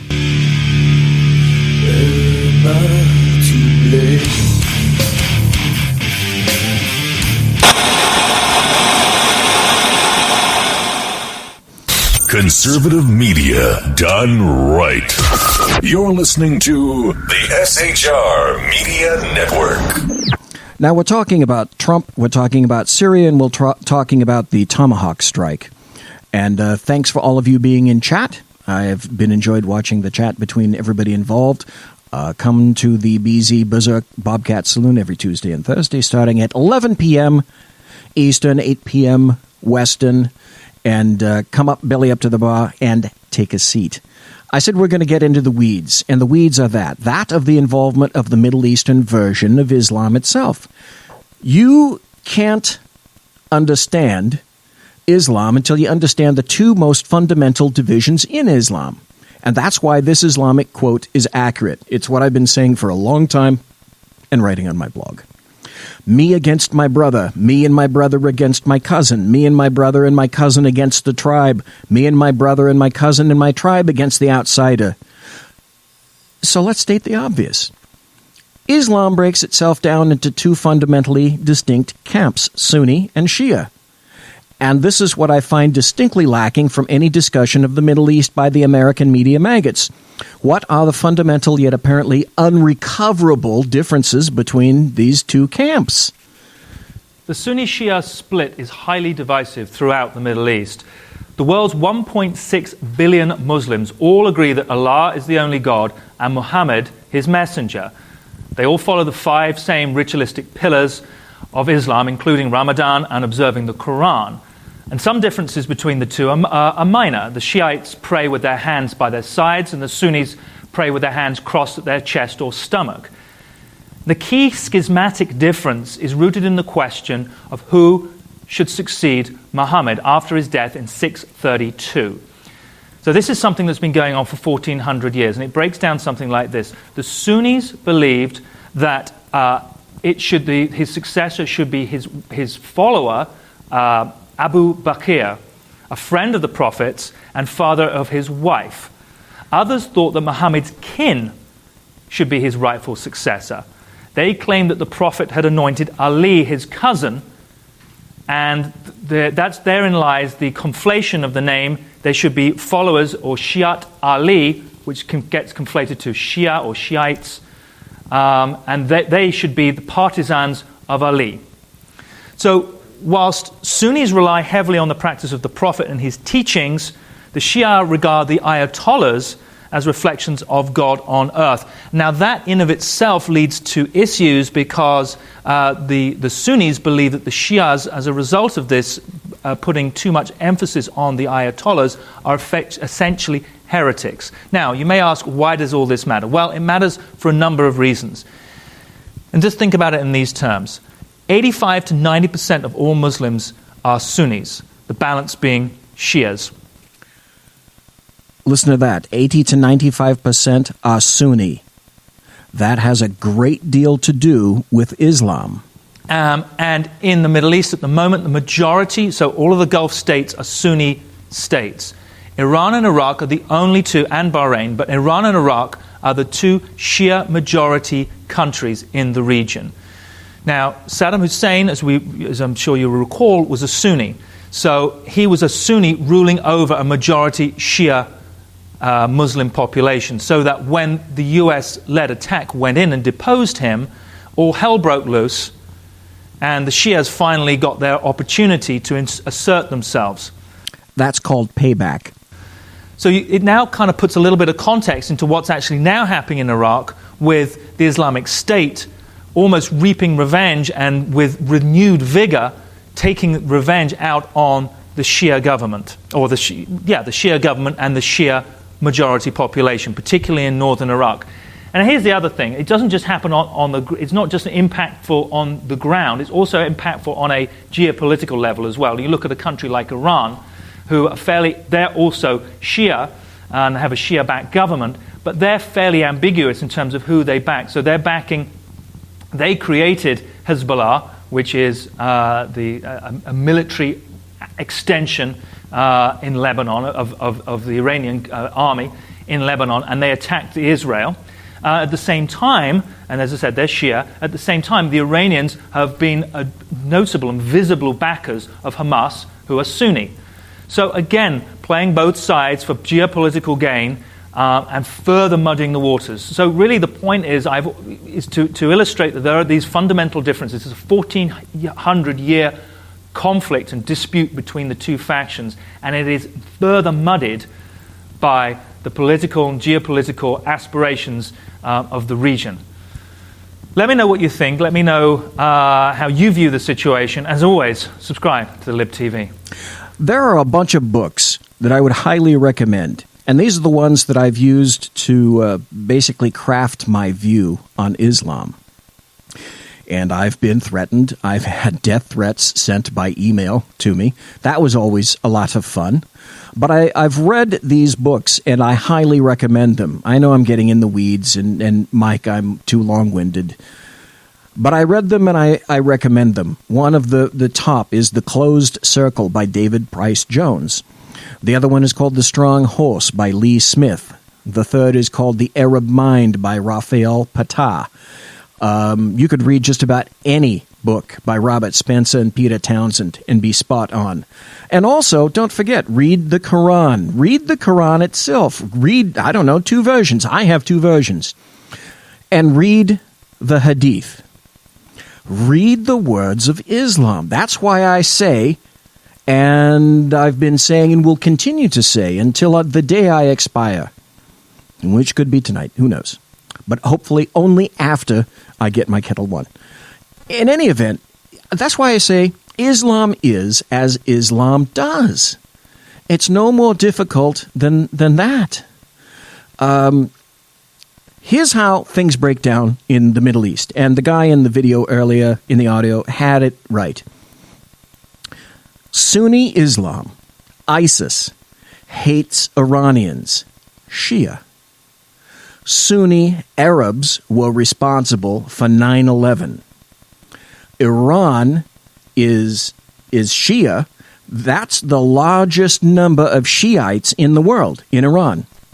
Saudi Arabia is mostly Sunni. Shiites are a minority. Syria is mostly Sunni. ISIS, or ISIL, or Daesh, is Sunni, and they are Wahhabist. You have to understand these very important distinctions in order for you to understand what's going on in the Middle East. So you just can't say it's one country against another, because for the most part, the Middle Eastern version of Islam doesn't really care about lines, geopolitical lines that are drawn, that as far as they're concerned, are drawn in the sand and mostly don't exist. Iran is predominantly helping and funding Syria. Iran equals Shia and ISIS equals Sunni. It's ISIS versus Assad. And the U.S. is fighting both. We're also arming a third force, a rebel force which has ties to al-Qaeda. Syrian President Bashar al-Assad is a puppet of Iran and Russia. Saudi Arabia will not accept giving Damascus, the capital of Syria, over to Iran. As long as Assad is in power, neither ISIS or al-Qaeda can be destroyed. Assad is backed by Iran and Russia. These are all facts. Russia provides military equipment to Iran, including missile sites. I ask again, is the U.S. fighting a proxy war? At Canik Firearms, we believe in the power of freedom. Freedom to protect, to defend, and to live confidently. That's why we're proud to introduce the Canik Mete MC9L and MC9LS, precision-engineered pistols designed for today's American. Whether you're carrying concealed or out at the range, the MC9L and MC9LS are built for accuracy, durability, and comfort. These pistols are the perfect blend of performance and dependability, because freedom isn't just a right, it's a responsibility. Canik, superior firearms. Whom? Iran? Saudi Arabia? Why not simply let Iran, Shia, and ISIS, Sunni, battle it out? That's why I say, me against my brother, me and my brother against my cousin, ad nauseum. You could kind of look at it this way. ISIS is like Germany and Assad is Japan. They're both Axis powers. You see how clear and obvious things are? How the clouds have parted? Yeah, clear as mud. But you need to understand the difference between the two. Here's another article from thenewstatesman.com. Why Tehran hates ISIS, how religious rifts are fueling conflict. The alliance between Iran and Syria might seem an unlikely one. As Iran is an Islamic republic, one might not expect its closest ally to be a dictatorship that grew out of the political doctrine of Baathism, a secular Arab nationalist movement that originated in the 1930s and the 1940s. But politics, and perhaps especially the politics of relations between the states, develops its own logic, which often has little to do with ideology. Baathism advocated Arab unity, but two of its founding fathers, Michel Aflaq and Zaki al-Arzuzi, both Syrians, disliked each other and would not be members of the same party. You see how it's getting to it's Middle Eastern Islam is barbarism, it's nomadism, and it's Bedouinism. You have to understand that. That's its foundations. Projects to fuse Syria and Egypt and later Syria and Iraq founded, creating in the latter case a personal bitterness between Bashar al-Assad's father, Hafez, and Saddam Hussein, although both were Baathists, at least nominally. That led to the two states breaking off diplomatic relations with each other at the end of 1979. When Iraq invaded Iran, the following year, Syria and Iran became allies against Iraq. Syria cut off an oil pipeline that had allowed Iraq to export its oil from a Mediterranean port, and Iran supplied Syria with cheap oil. Stop. You see how this is so clear? Clear as mud. The Middle Eastern version of Islam, as I indicated, as it's practiced, is founded in barbarity, cruelty, nomads, Bedouins. They don't recognize the lines as ascribed to their countries by Western civilizations. Iranians are Persians. They are not Arabs.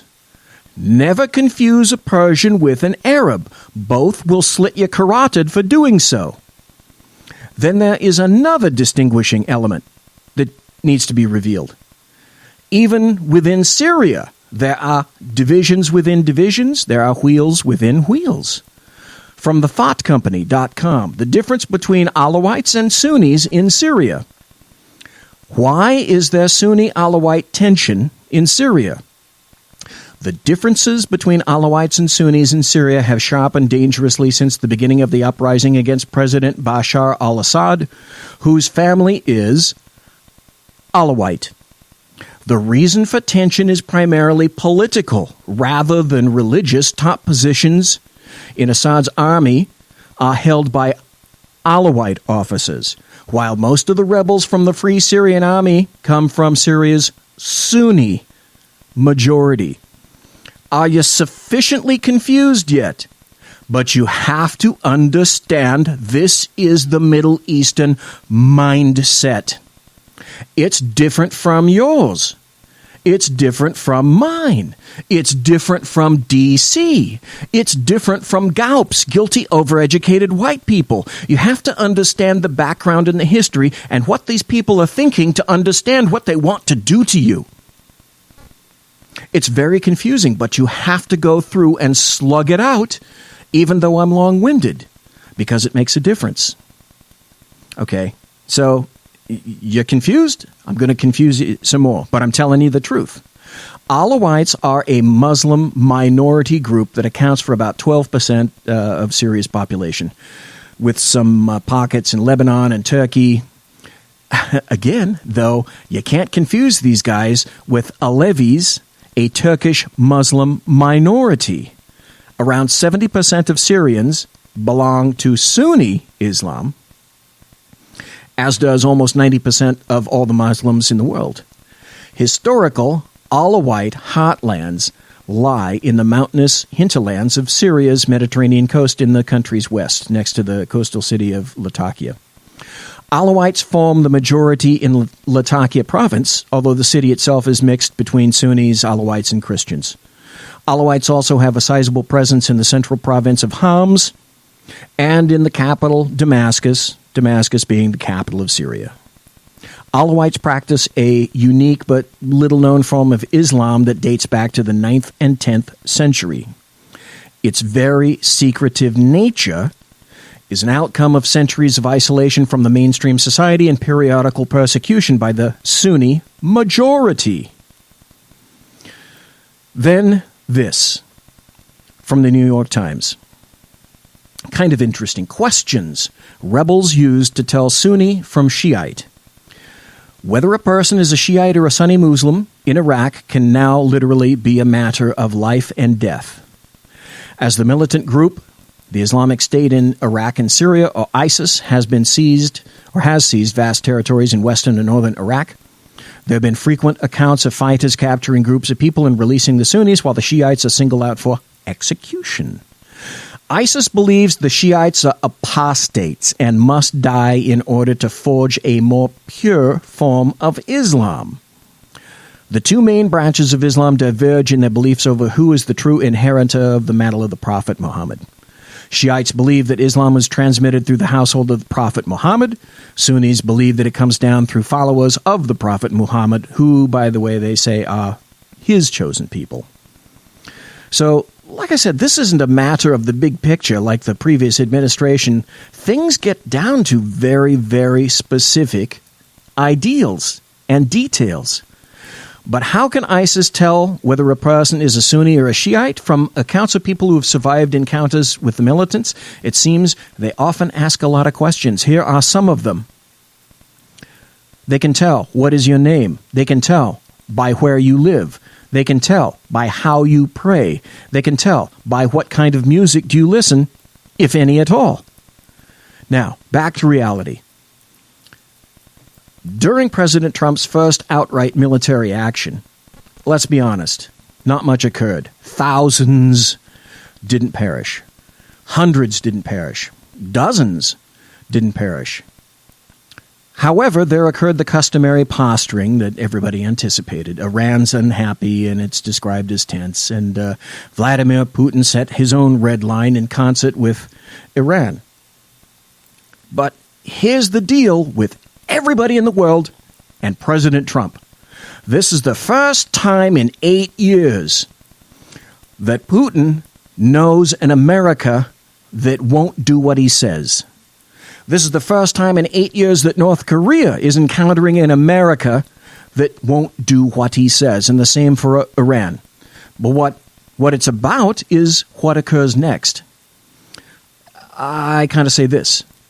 How about we try to keep American boots from smacking Syrian dirt, How about we strike as necessary? How about we attempt to build a global consensus to give Syria back to Syria? And then we provide an incentive for Syrians in Europe to, 1, go back home, and 2, not leave in the first damn place. That would include safe zones in Syria. Because quite frankly, the fewer Muslims in Western countries, the easier it becomes to identify ISIS and its corruptive elements and people that want to kill us. And, well, because true Islam and Sharia is completely incongruent with Western values. Oh, the terrible person that I am for saying that. But have we been duped into fighting a proxy war between Iran and Saudi Arabia, which distills down to Sunni versus Shiite? Is that what we've done? I hate to say it, but Dave Milner showbizzed me.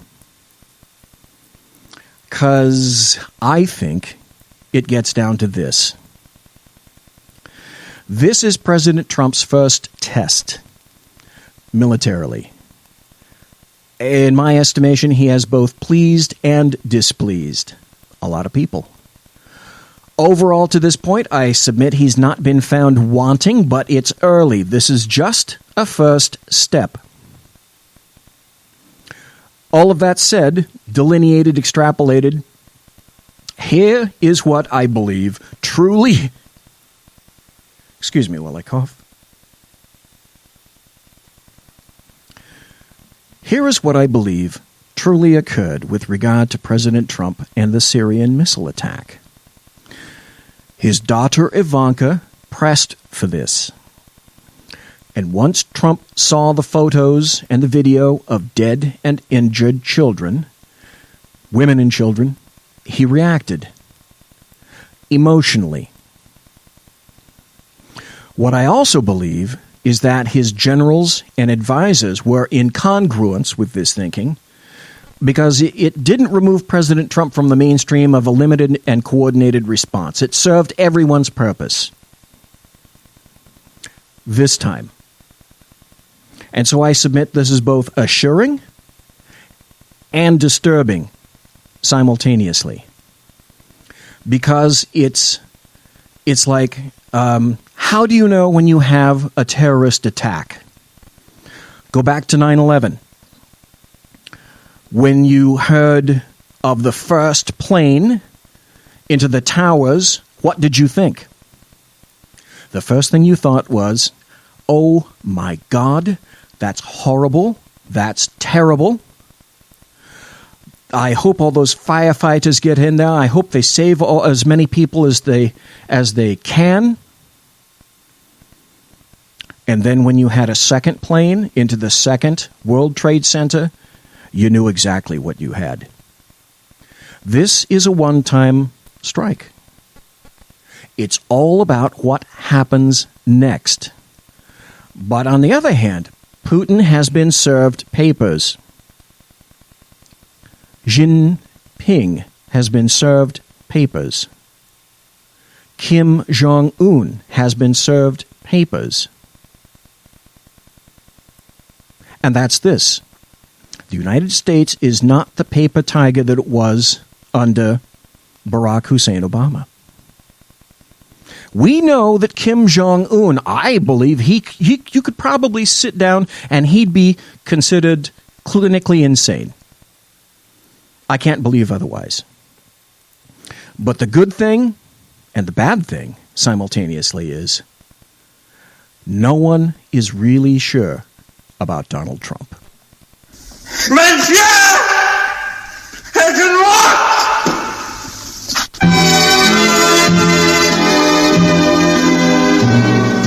We'll meet again. Ladies and gentlemen, boys and girls, children of all ages, thanks for listening to the Bloviating Zeppelin's Berserk Bobcat Saloon on the SHR Media Network. If you want to contact me, you'll find me on Twitter at bzep and on my blog at bloviatingzeppelin.net. My original intro music is by Possessed Tranquility. You can find him at reverbnation.com.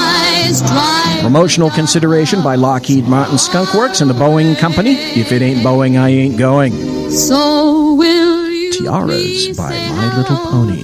to the folks that Thanks to my personal KC-135 Kettle One refueling team with whom I will be consulting, fingers crossed, in less than an hour. that as you saw me go. Ladies and gentlemen, boys and girls, children of all ages, thank you ever so kindly for listening. Thanks for spending your valuable time with me. Thanks for being in chat. Thanks for listening to the podcast. God bless.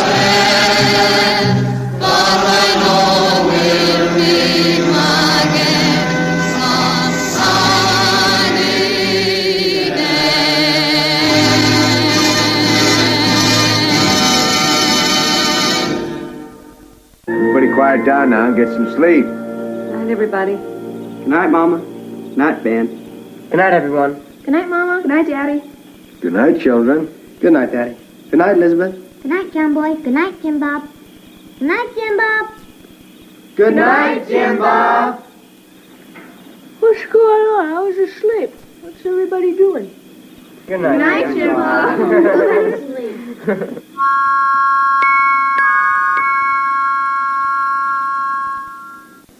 Good night, and good luck.